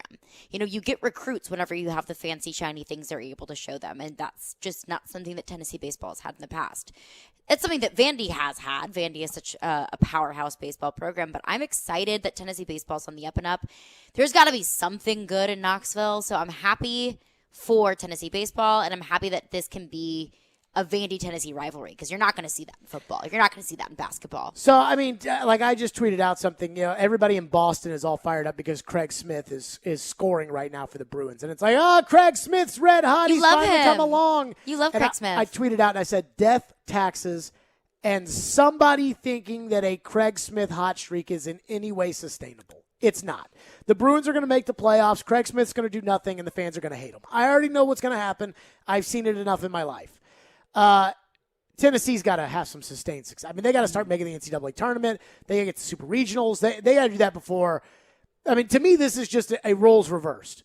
You know, normally in football, or for the most part, I mean, basketball is kind of even, but in football, it has really been more so Tennessee's over here, Vandy's over here, and when when Vandy wins, it's a big upset. In baseball, I mean, Vandy is up here. Yeah. And Tennessee is way away from competing at that level, but it'll be interesting to see them try. Okay, it's time now for the worst take of the day. The worst take on today's show, as presented by Caroline Fenton. My worst take of the day goes to everyone who isn't calling last night's loss to Carolina a big deal. I think it's a big deal, and I don't understand why everyone is saying it was just one loss, it's just one game. It's a big deal. It's a big deal in terms of the standings. It's a big deal in terms of points, and it's a big deal in terms of momentum for this team moving forward. So I think it's I get disappointed or find it to be very disingenuous when you say something is a big game, then you lose the big game, and then you act like, well, it was just one game. Because last night I said on the show, I think this is a big game. And I stand by that. I mean, I think they lost a big game last night. I think it makes tomorrow night's game even bigger. But, yeah, I think it's really, really disingenuous when you try to sell something off as a big game. If it's only one game, then why ever watch? Why watch? You know, I mean, if you're just going to sit there and say, it's one game. Every game is one game. And there's a certain element to that of truth. I mean, like the Braves, I'm a big baseball fan. The Braves have started off like 5-8, and I'm not worried about the team. And I don't like when they lose. I'm not worried about it, but baseball is also in such a different position right now. Right, It's not April. October. Right, Yeah. It's April. So, no, I would agree with you. That's going to do it for us. Money Line is coming up next. Caroline Fenton, good week. We will see you all Monday at 2 o'clock. Enjoy the weekend. Tons of sports, great weather. We will see you